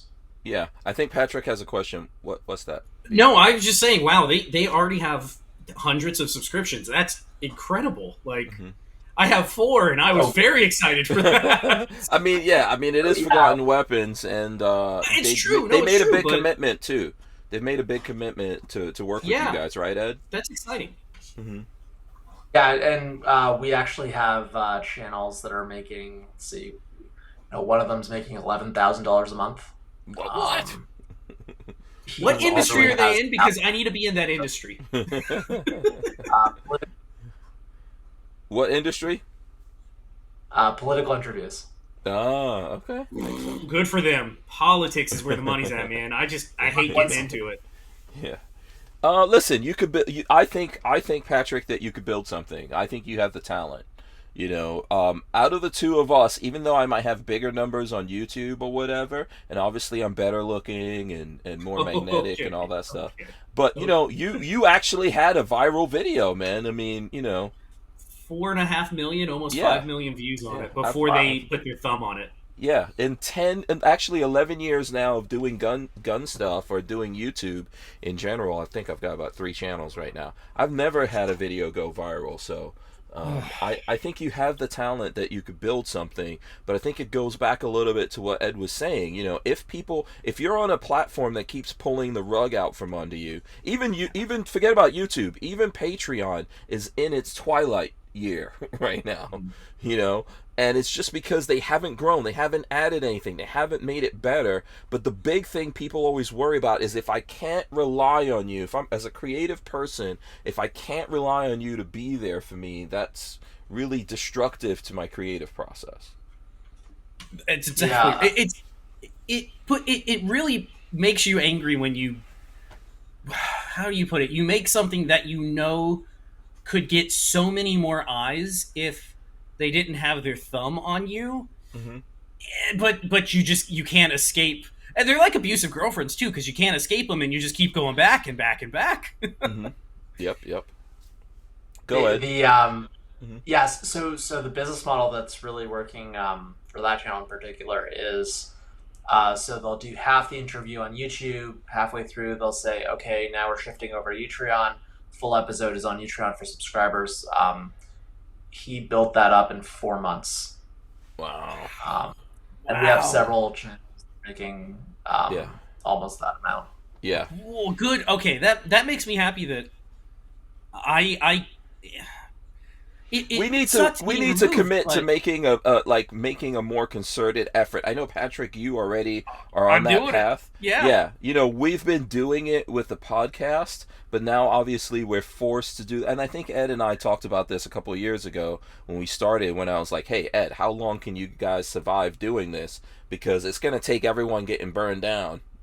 That's for us. One of the things I'm wondering if in time, in the next 5 years, this was one of the thoughts that went through my brain earlier today. In the next 5 years, will I look back on YouTube kicking me off and think to myself, man, that was really a blessing in disguise? Because now I'm forced, at the ground level, because Utreon's not massive yet, at the ground level, I am forced to focus on improving my channel on Utreon, and one day, who knows, you guys could be the top dog, and it's like, man, we were ground level, we started here first, and it was like 2008 YouTube all over again, when people were blowing up. Yeah. Chromie V will be working. Go ahead. Yes. So, you were asking like time horizon and stuff like that. So, like, we're well funded, and we're very careful. So, you'll notice the staff level that I mentioned, like, we're not going crazy and overhiring and stuff like that. So, we're extremely careful because we know that we now have a lot of people that are actually, their whole business is depending on us. So we have to be dependable. So that's one thing. So the stability that people want, it's there. We've been running for 3 years. In terms of, Patreon, and Utreon being the thing, like, we know we can displace Patreon in video just because we are so much better. YouTube, I think it's going to be, our vision is a world where there's 2 big platforms, and YouTube is the mass one, Utreon is the premium one. That's what we want to build, and that's what we think we're building. Like, you can see it. Like, if you go to one of the channels we have pro layouts for, like, show me a YouTube channel that looks that good. There is none. It's nice to hear that you're not saying we will be the next YouTube, because I think a lot of video streaming services come out going, we're going to do what YouTube won't, we're going to be the next YouTube. They overshoot their goals and then close down within 2 years. It's like, it's hard to be the next YouTube because they've already filled that niche, and they have an unfair advantage in the form of Google and everything else that goes along with it. So it's nice to hear that you're not saying we will be YouTube. It's, we have our space and we're going to make it work. Yeah. Well, you have to have a logical strategy that actually has a chance of working. Absolutely. Okay, listen, we're going to take another break here. We're going to come right back with Ed from Utreon. We wouldn't be able to keep the Who Moved My Freedom podcast going without the support of a DAO, or decentralized autonomous organization like TUSC Crypto. TUSC cryptocurrency is a firearm-friendly e-commerce option for online payment transactions, secured on the blockchain. So when you're in the crypto market, please consider TUSC, TUSC. All right, so there's a couple of things I want to talk about here. I think we've got like probably... what do we have? I think 40 minutes, something like that. 40 minutes. Yeah. So, one, you guys are in Canada. I do want to talk about that a little bit. And two, we were just discussing funding. So, how are you guys funded? Let's start there. Where's the funding coming? What can you tell us? I know you might not be able to tell us everything. And let me just say this, because I know this is very important to a lot of my fellow creators out there. I personally don't have any kind of ownership in Utreon. Nothing, nada. Neither does Babyface. Neither does anybody else that I know as a content creator. I want to make that clear because I know some people sometimes don't want to work with things because they think, oh, this is your personal thing or whatever. And one of the things I like about Utreon is it's not that, right? And I'm not knocking that. I know lots of people have very valiantly tried to do this in the past and had a really tough time and gotten taken down like doing their own thing. But I enjoy the fact that we don't have that because I think that makes it more universal for everyone to get on board versus someone saying, for example, like, hey, we're not going to take anyone unless they have 1 million subscribers or whatever. I'm not knocking anyone for it. This just works better for me. So no personal financial interest in Utreon whatsoever from us. And then the question, Ed, would be, where do you guys get the funding from? Okay, so it's in mostly me and my business partner Sean. So we're self-funded. We do have some individual investors. So some are past business partners of ours that really believe in what we're building and our team. We also have some actually engineers that we know who wanted to invest. So we have some engineers from Amazon, from Google, good people, ex Microsoft too. Okay. And so yeah, we have some investors, but the vast majority of the company is owned by myself and Sean. So yeah, mostly self-fueled, and we're in full control and intend to remain in full control so that everything's in good hands and everybody can depend on us, and that's what we want to do. In terms of, so it's kind of interesting. So there's been a tech downturn in the past year. Crypto completely crashed. Big tech, time. as well. Big time. Yeah, all the FANG companies are really hurting. And what's happening is, Patreon's a good example of this. Patreon's a company that I forget which round of fundraising they're at. I think they're at a Series D. It could be a Series E. So for those of you that don't know, yeah. Okay, can you guys explain that? Like, because I don't understand it. What is the roadmap there in terms of that? Is that a good or a bad thing? Yes. So a startup is a particular kind of company. So if you opened a cupcake store, that would not be a startup. It could be a great cupcake store, but it's not a startup. A startup is, in particular, something that is geared towards hyper growth, and it's typically software because the marginal cost of software is effectively zero. So software is that business is the perfect startup. Okay. And startups are usually venture backed, and venture backed startups. So venture capital. So these are people that invest money into startups, and they expect hyper growth, like the kinds of numbers we're seeing, 35% a month. That's hitting it out the park. And so what you'll have phases for companies. So the starting phase is the angel investor phase, where it's family and friends and people that believe in you that are investing. Then you'll have what's called a seed round. So maybe a few $1 million gets injected into the company for, let's say, 10, 15%, maybe even 20% of the company. And then you'll have, so that's your first institutional round, and then you'll have your Series A, B, C. These are more rounds. SpaceX, they'll have their Series A, their B, their C. And eventually some of these companies will either remain private or they will get bought out. Google got bought out YouTube got bought out by Google. They were backed originally by Sequoia Capital, which is maybe the most prestigious VC firm. Venture capitalists. Right. Or they become, I think part of that is they also become, at some point they go on the stock market, right? They IPO or something, or no? That's the third possibility. Okay. So they can stay private, they can get bought out, or they can go public. Which has its advantages and disadvantages. It means there's public participation. The public can actually invest in the company.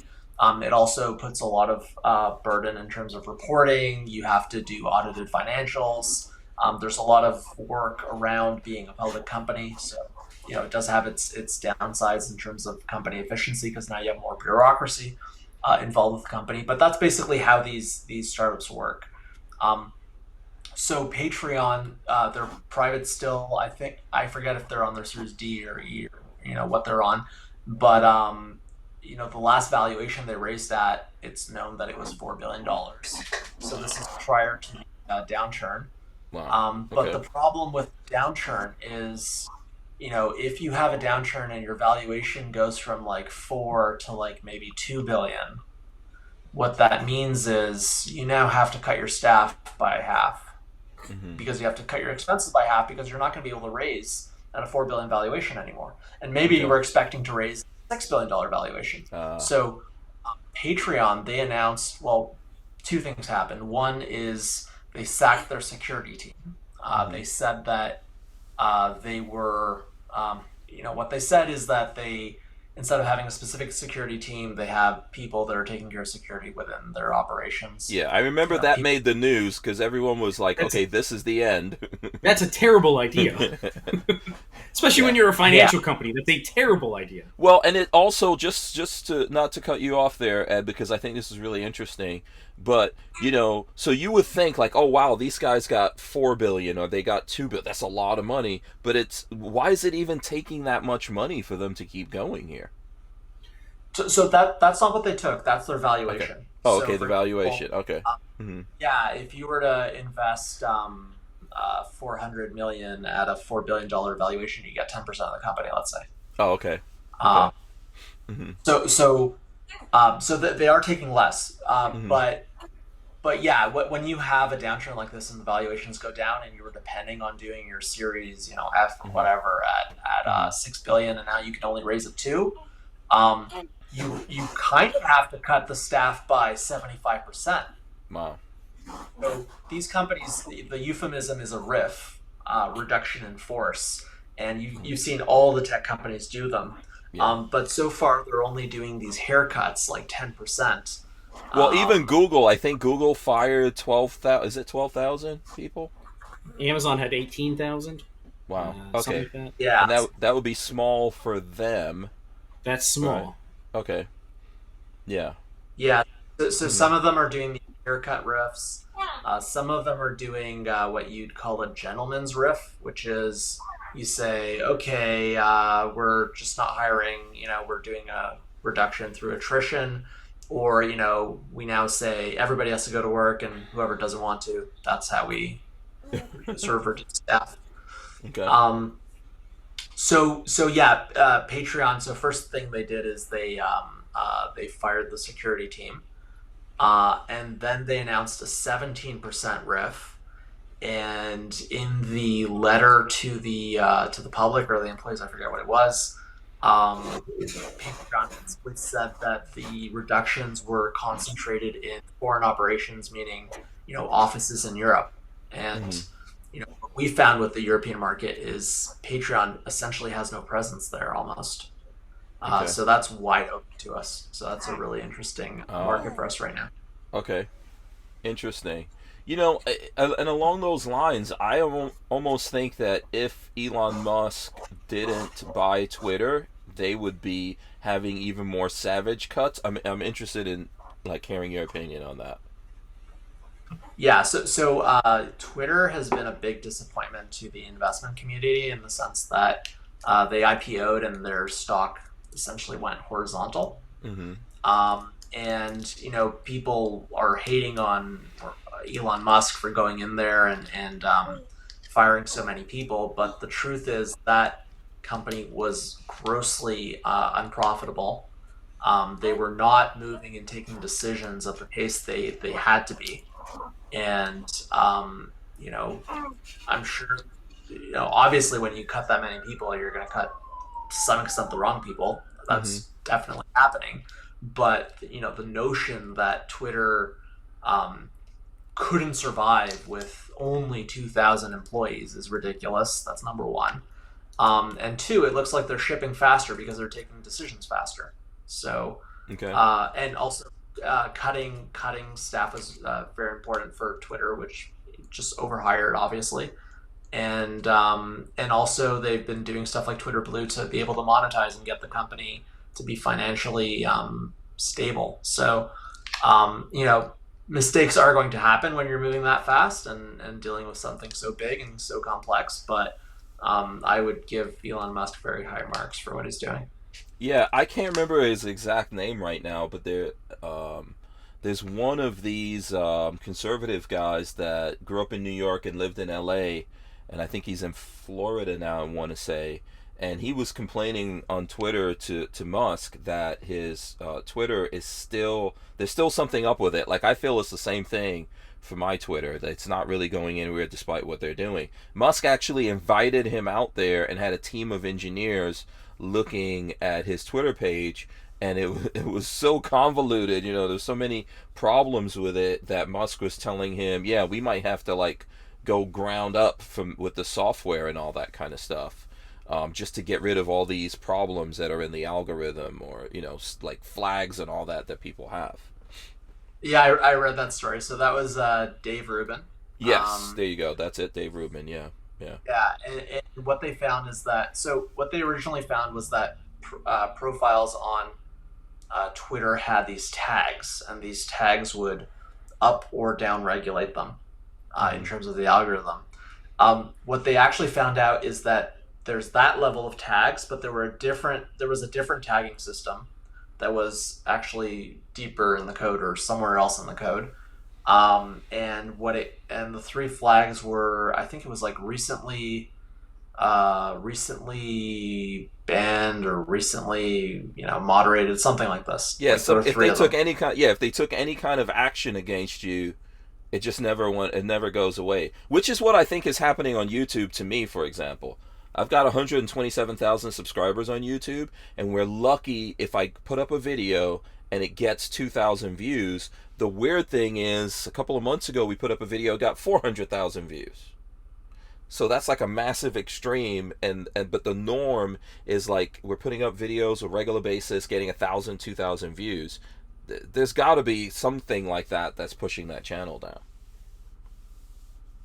Yeah, so there's a few things with YouTube. So a couple years back, somebody actually found that the HTML that was being rendered by YouTube was exposing a variable that was essentially like a credit score on all channels. So all channels had a score. I think it was like out of 1,000. It really looked like a credit card score almost.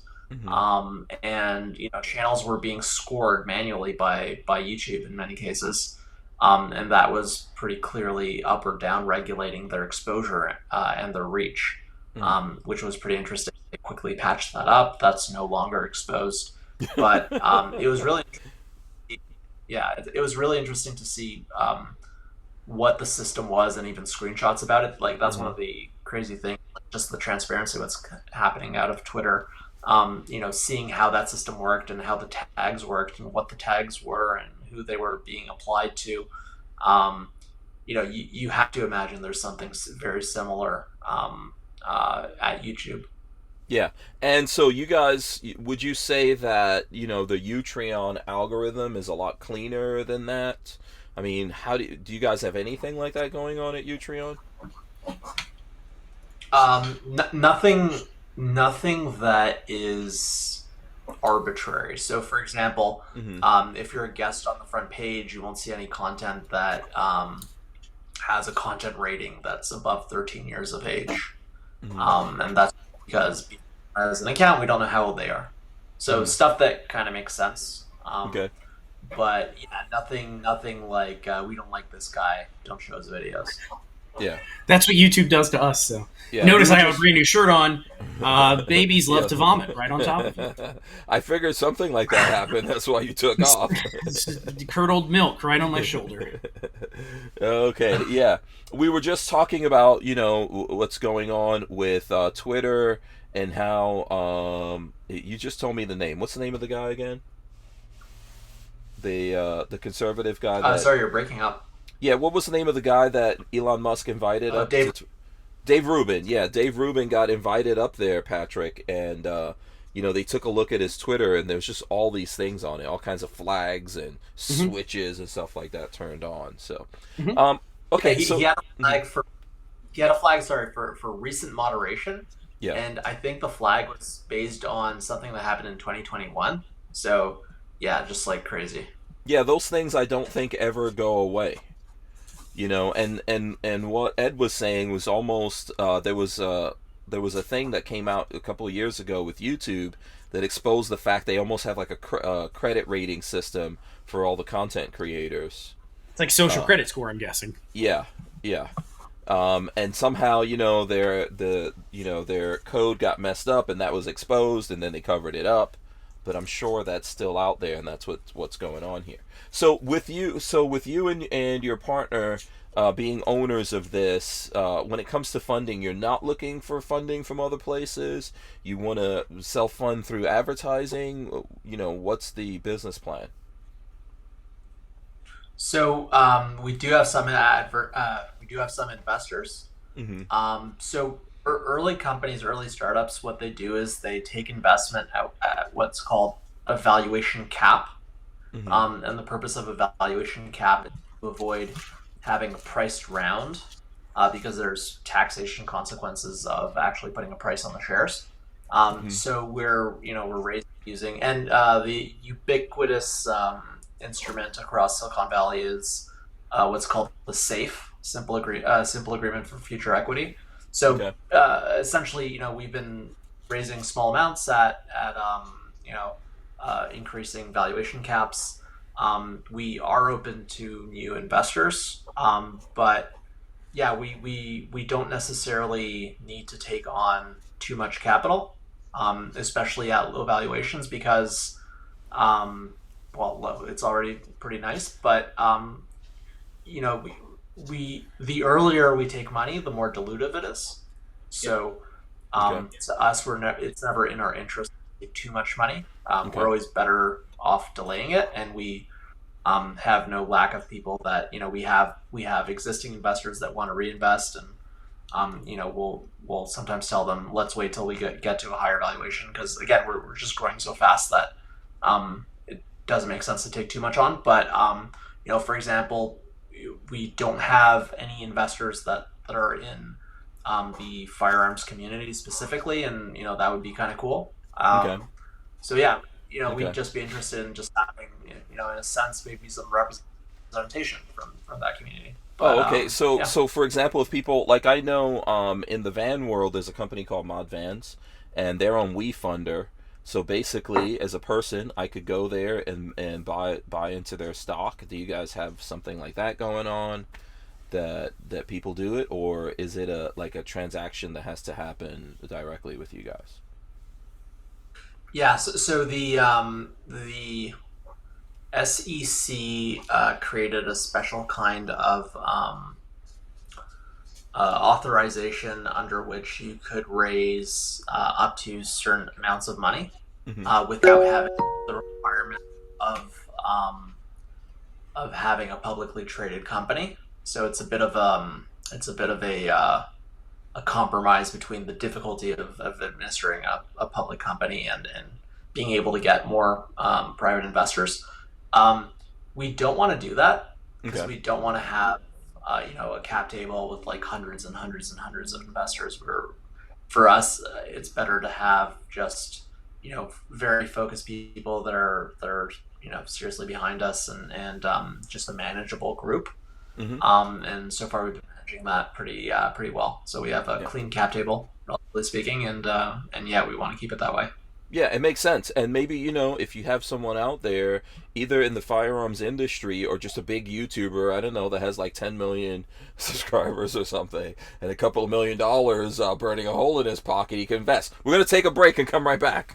The Who Moved My Freedom podcast is made possible by our partners at 2A Commerce. Veteran owned and with over 20 years experience, 2A Commerce is the leader in custom e-commerce and web application development in the shooting sports industry. Clients include major brands such as Guard Dog Body Armor, Sylvan Arms, AccuFire Technologies, The Tactical Games, Warrior Knife Company, and yours truly, Hank Strange. Visit 2A Commerce and support this show by supporting them. Once again, visit the number 2acommerce.com. Right. I know that might seem like I'm getting a little bit into the weeds for some people, or they don't care about this stuff, but I think it is interesting from the perspective of companies out there. I know that, especially the serious companies, if they want to become part of this, they want to have some kind of little bit of ownership, over what's going to happen, right? So it's interesting to know that stuff, and I appreciate you talking about it openly as well. Patrick, did you have anything? No, that's. I think that's one of the tough things about a startup, because I've been through a couple of them as an employee. But do you want to take on a lot of investment and maybe in the end not own as much of the company as you would like, or not have as much creative freedom, or do you want to build slower and have total and complete control over your company? It's a balancing act that you have to play. Yeah. The lights went out in here. Don't worry about it. I think we're still good. We're still going, so far as I know. Okay. Yeah. Ed, you could take that. Yeah, basically the goal of taking money is to be able to grow at the pace we're growing. So, to the extent we're already achieving that, we don't have to take really any. But it's good to take on some money and have investors. So yeah, like the main thing is keeping up the growth, keeping with our plan, and the goal of our 5-year plan is to get to levels of revenue that make us get to the level of a Patreon a few years ago. Mm-hmm. Yeah, I'm just amazed that you guys are able to do what you're doing with such a small workforce.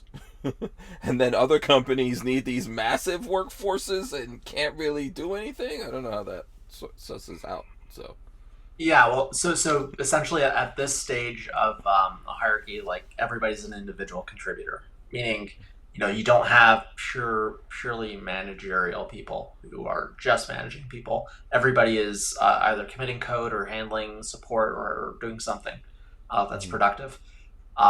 Eventually, once you have a bigger organization, you need hierarchy. So you need more management, intermediate management. So yeah, we're extremely nimble. And, what people don't realize is, so people sort of assume that these big companies have unlimited, they have what seems like unlimited cash. And so it kind of seems like they have unlimited resources. So, for example, Twitch came out in 2012, and the logical thing that most people would have thought is, yeah, YouTube can just crush them in 5 seconds, right? YouTube just has to implement live streaming for gaming. Why don't they do that? Well, here's what happens in practice. What did YouTube actually do? They tried to buy Twitch in 2014. And because they're owned by Google, they ranked that up to Google. And Google said, no, we're not going to risk the Department of Justice breaking us apart under antitrust just so that you guys can buy Twitch. Sorry. So Amazon ended up scooping Twitch for $970 million. Wow. And so, what you see is that the first reaction of these companies isn't let's clone this in 5 seconds. It's actually let's buy it. And when they're really big and they're owned by Google, they're so big they sometimes can't even buy it. Right. Because then there's tons of risks. Yeah, So, I mean, didn't really Facebook bought Instagram, right? Yeah. But there's a lot of these transactions that today would never be allowed. And some issues is, the SEC will, they'll try to go again. They'll try to sort of retroactively punish these companies for acquisitions that they okayed. And it's like, well, guys, you okayed it. The time to stop it was back then, if that's what you wanted to do. So so there's things that make it really hard for the typical imagery is it's hard to turn around an aircraft carrier or a battleship, and it's really true. So if you think of YouTube has a membership system, it's pretty crazy. They take 30%, and if you think about it, Patreon really became a thing with YouTubers in 2016 after the ad apocalypse. But it took YouTube years to build a membership system, and that just tells you how much bureaucracy there is. That just tells you how hard it is for them to take decisions because there's so many people that have to okay it, and it just tells you what the weight of all that bureaucracy is and all those employees. I don't even know that. I mean, I know it works for some people, and it probably works well for some people, but yeah, I find it cumbersome just looking at it. And it's almost like you have to have a different game plan going in, right? And if you're going to do that, then why, for people from our point of view, why even invest that time in YouTube? Might as well invest it with you guys. Yeah, so in theory, having everything in the same system is better because you have higher conversion, in theory. In practice, all YouTubers are essentially small businesses. Some of them even get to the size of small, medium businesses or enterprises. But if you look from the perspective of all these YouTubers are effectively businesses, having all your eggs in one basket is sort of strategically insane. So there's a YouTube channel called VinWiki, and yep, know them well. So I like cars, yeah, and me too. And the host of that channel, he sort of explains, if you're buying a car, you never at any point in the transaction, you never want one side to have physical possession of the car, the ownership papers of the car, and the money for the transaction. If one side has all three, the other side better hope the other side is really honest. Yeah, pray I don't change I don't alter the deal any further. Yeah. So if you sort of apply that to YouTube, YouTube has your discovery, which is great because YouTube is the engine of discovery. It's the second biggest search engine on the planet, owned by the first search engine on the planet. They have your relationships, meaning they know who subscribed and follows you, and you don't. And they're able to email those people. You can't. So they own all those relationships. That's number two. And number three, they own all your revenue. It goes through them. Yeah. They control your revenue. Yeah. So absolutely. When you has all three, depending on them for the revenue, they own all your relationships, and they have your discovery.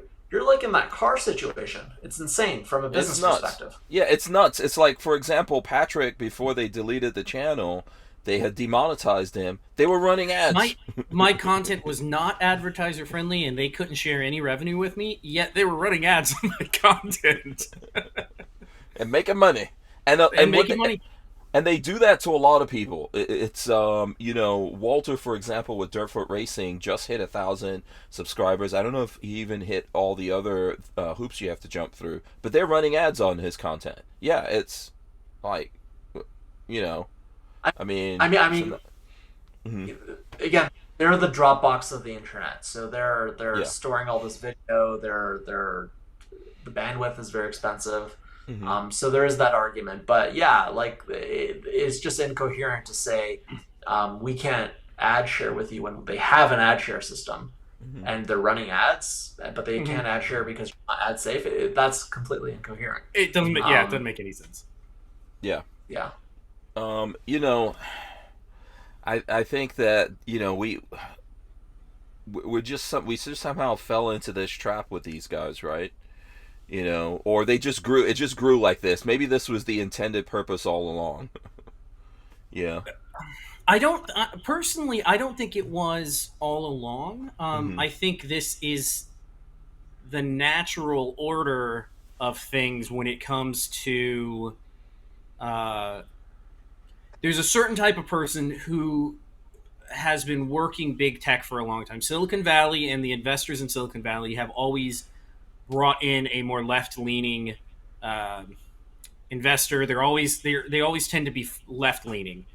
So this is just the natural order of they make it to the top. They're going to push their ideas on everybody else, and that means can't look at guns, can't look at this, can't look at that. But certain things are perfectly legal.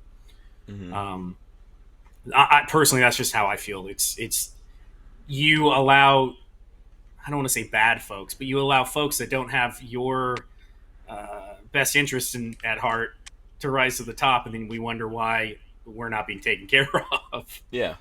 And ultimately, I think that's why I call this "Who Moved My Freedom." Right? It's just like the book "Who Moved My Cheese." If someone moves your cheese and you're a rat in the maze, and they moved your cheese, it's not where it's supposed to be. You could sit there and complain about it, or you could put your sneakers on and find out where the hell this cheese is moving to. You know, there really are like multiple variables at play. So, one. And actually, one thing I never mentioned was, I'm personally in Canada, but the company is a Delaware C Corp. It's an American company, and we did that very explicitly. Because as a startup, that's where you want to incorporate, but also especially, First Amendment. We want to have as wide a net as possible to work with, and then we have our own internal rules to operate as a business, but. So that makes sense. But yeah, it's true that, these companies are mostly based out of California. And so you're going to have that culture that eventually works its way through those companies. There are more factors. So, if you look at YouTube, and let me zoom back.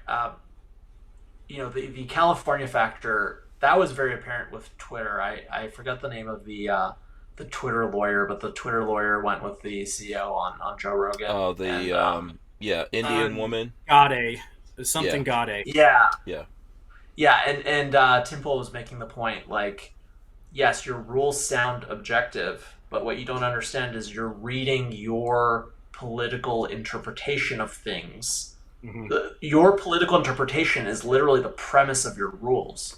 So if someone doesn't politically agree with you, your rules are very obviously political, but of course you don't see them as political because you fundamentally accept your premises as true. That's sort of mathematically coherent. So you don't want that to flip the other way on you, right? Like, what if the world was run by conservatives? Do you want conservatives making every choice? For you, and whether or not you have the right to speak and express yourself? I don't want that. Yeah, you kind of want you don't want content to be dictated by doctrinaires. What you want is coherent and objective policy, and you just want to be clear. A lot. So let's zoom back again. So going to YouTube. So some of the problems with YouTube are because, yes, it's the problem of that lawyer who, she leans one direction. She literally interprets everything through that prism, and then, she thinks whatever she's doing is objective, but she doesn't understand that she's looking through that prism. So that's one factor with YouTube. Another factor is the ownership structure. So what happened in 2016 when you had the adpocalypse? Well, you had brands that were having their ads juxtaposed with content that they didn't want juxtaposed with their ads. They had no way of stopping that, and people don't realize this sometimes, but Google is not a search engine, it is an ad company. They bought something called AdSense, and ads is fundamentally their business. So what happened with YouTube is the advertisers, they didn't just boycott YouTube, they boycotted all of AdSense. So at first Google thought it was a bluff. But then it lasted a month, and it was costing billions of dollars. So, and YouTube is maybe like 1% of Google's revenue. It's inconsequential, or profit, let's say. It's inconsequential. So for Google, it became very obvious. Let's just shut off ads on half of the channels on Google, because we need to stop this boycott. So that's an example of something happening because of YouTube's ownership structure. Another example that we brought up was YouTube wasn't able to buy Twitch because it's owned by Google. So there's a lot of stuff that happens. The second reason is because of their ownership structure. And third reason, let me try to remember, where was I going here? There's so many thoughts. No, yeah. Yes, I'm just trying to organize all these. Maybe it'll come to me. I'm sure it'll come to me. But there's various reasons why Google acts the way that it does. Here's the third reason I got it is so they grew so fast. If you think of moderation at scale, how do you handle moderation at the scale of a YouTube and something that grew so fast? Well, you have to realize a few things. One, whatever they're doing, they can't really change it. They especially can't change it in 5 seconds. Even if they had the greatest idea in the world, it would take a long time to change it. And the second thing is the only way they can handle the scale they grew to and the speed at which they grew to it is through AI, is through massive outsourcing. Yeah, outsourcing. So you have political interpretation and interference. You have structural problems through the ownership structure, and then you have scale problems where they have very imprecise tools. You have people that maybe don't understand the language of what they're moderating as well as they should. You have slang that's not understood by people or AI. It's multi-factored is the point. Yeah, it's almost like this is what's going to happen. This is how you get the fall of an empire, right? This is how it goes down. Yeah. So I think that's what we're witnessing, and kind of like that's what has to happen in the world, and it is an opportunity, depending on how you see and what you do with it. Okay, so in the time we have left, we got less than 5 minutes here. Someone who's new to Utreon, right? Someone just like seeing all this, they're like, hey, I want to do this. What do you recommend to them? How do they go about it? What do you think is best practice here? So if you're in this audience in particular, head to utreon.com, register your account. It's very simple. It takes, maybe 10, 20 seconds. You can check out, we have, the front page, but we also have a topics page.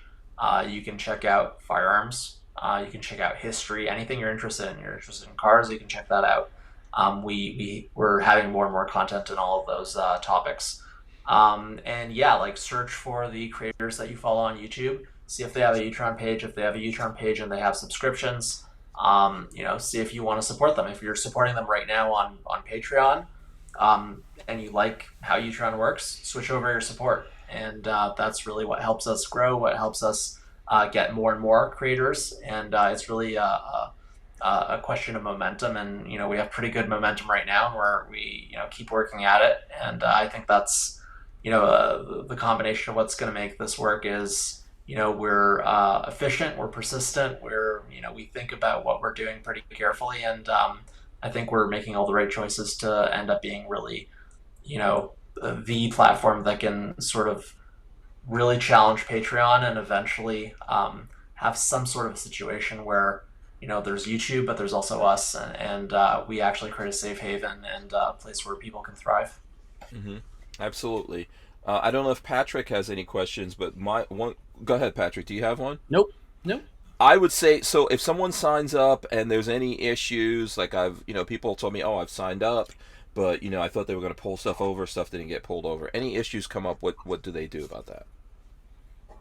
Email help@utreon.com. Right now, we actually have a massive backlog. So many firearms channels applying. So it's gonna take a while. Glad I got in early. So there's a lot of pressure on the import and the sync service, but we're working through it, and it's really a great time to be on.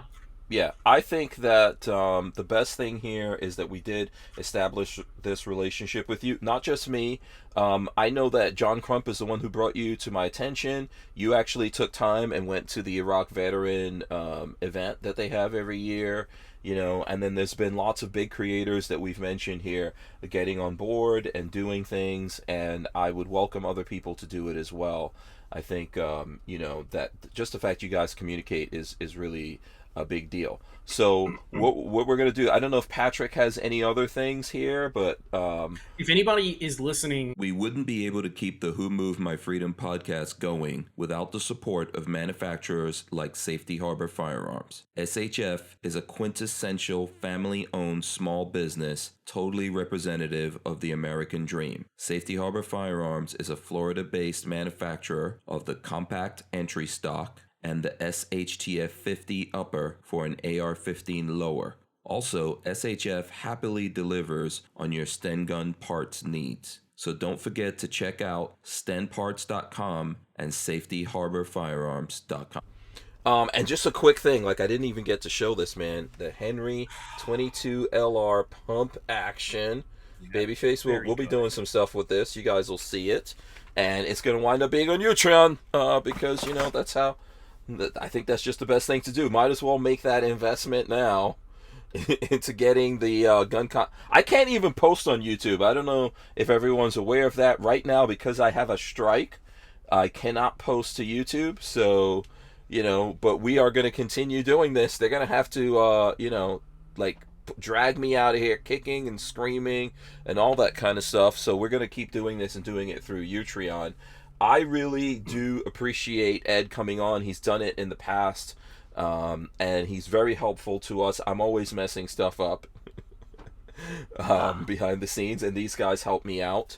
And I really just want to implore the people out there, consider this as an option, but in order to make it work, we've got to support these guys, right? This is just like reality. If we need this to be there, it's going to be really difficult for us to pay for this to exist. So the better thing for us to do is bring the eyeballs over here, help these guys get the advertising, and figure out a way to, like Ed was saying, use Utreon as a funnel. Use YouTube as a funnel to Utreon and bring people over there, and then you can still be on YouTube and do your thing over there.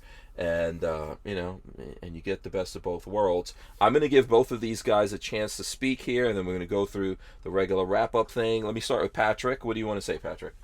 If anybody's listening to this, and even if you don't like us, if you are a content creator on the gun side of stuff or outdoors, all high tide rises all ships, all boats. So it's, even if you don't like who we are as people, it's worth coming over here because it will raise the tide of the folks watching Utreon, which helps everybody.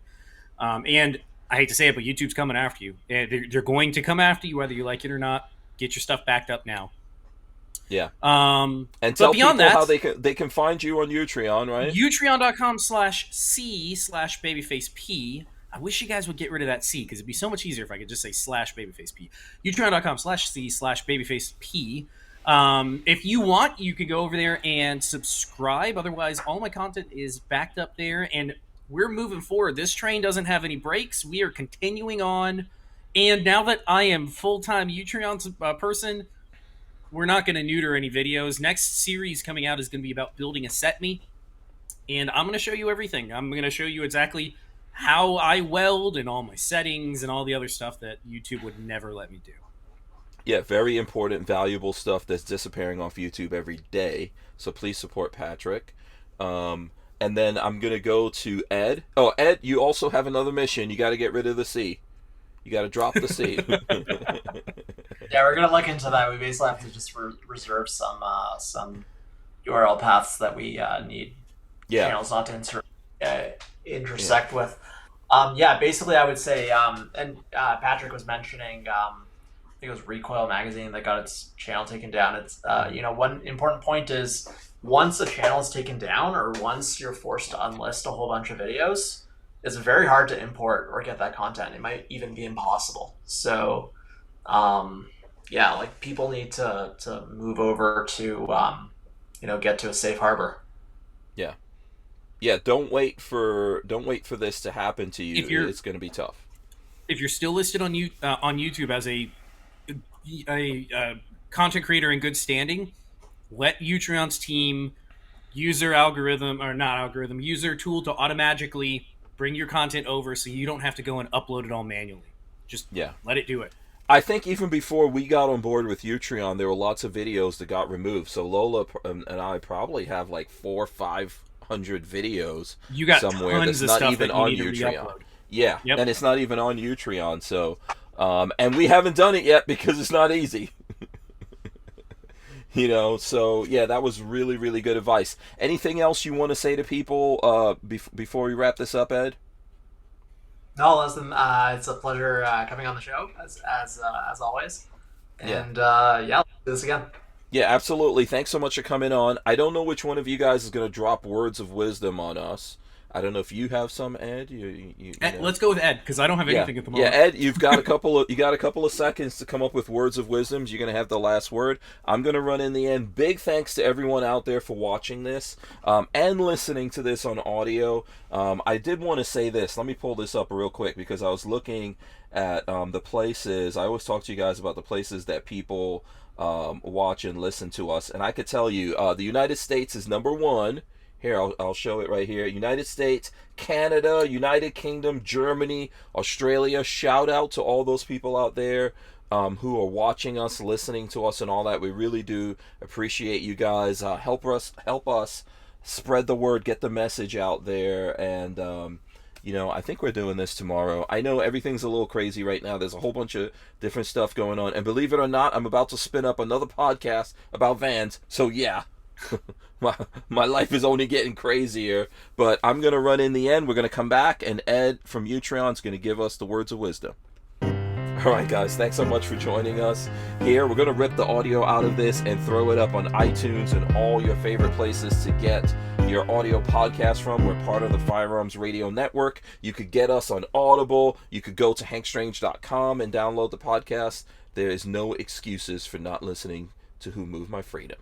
Okay, Ed, words of wisdom, sir. Well, if you know that they're coming for you, you got to do what you got to do. You have to be proactive. Yeah, absolutely. All right, there you go. 100%. Yes, 100%. Thanks so much, guys. Thanks, Ed. Thanks, Patrick. Thanks, everyone out there. I'm going to press the button. Ed, watch. I'm going to do this right. I hope. Now I definitely mess it up. Let me make sure. This is not the time to do it wrong. I'm pressing the buttons and getting out of here right now.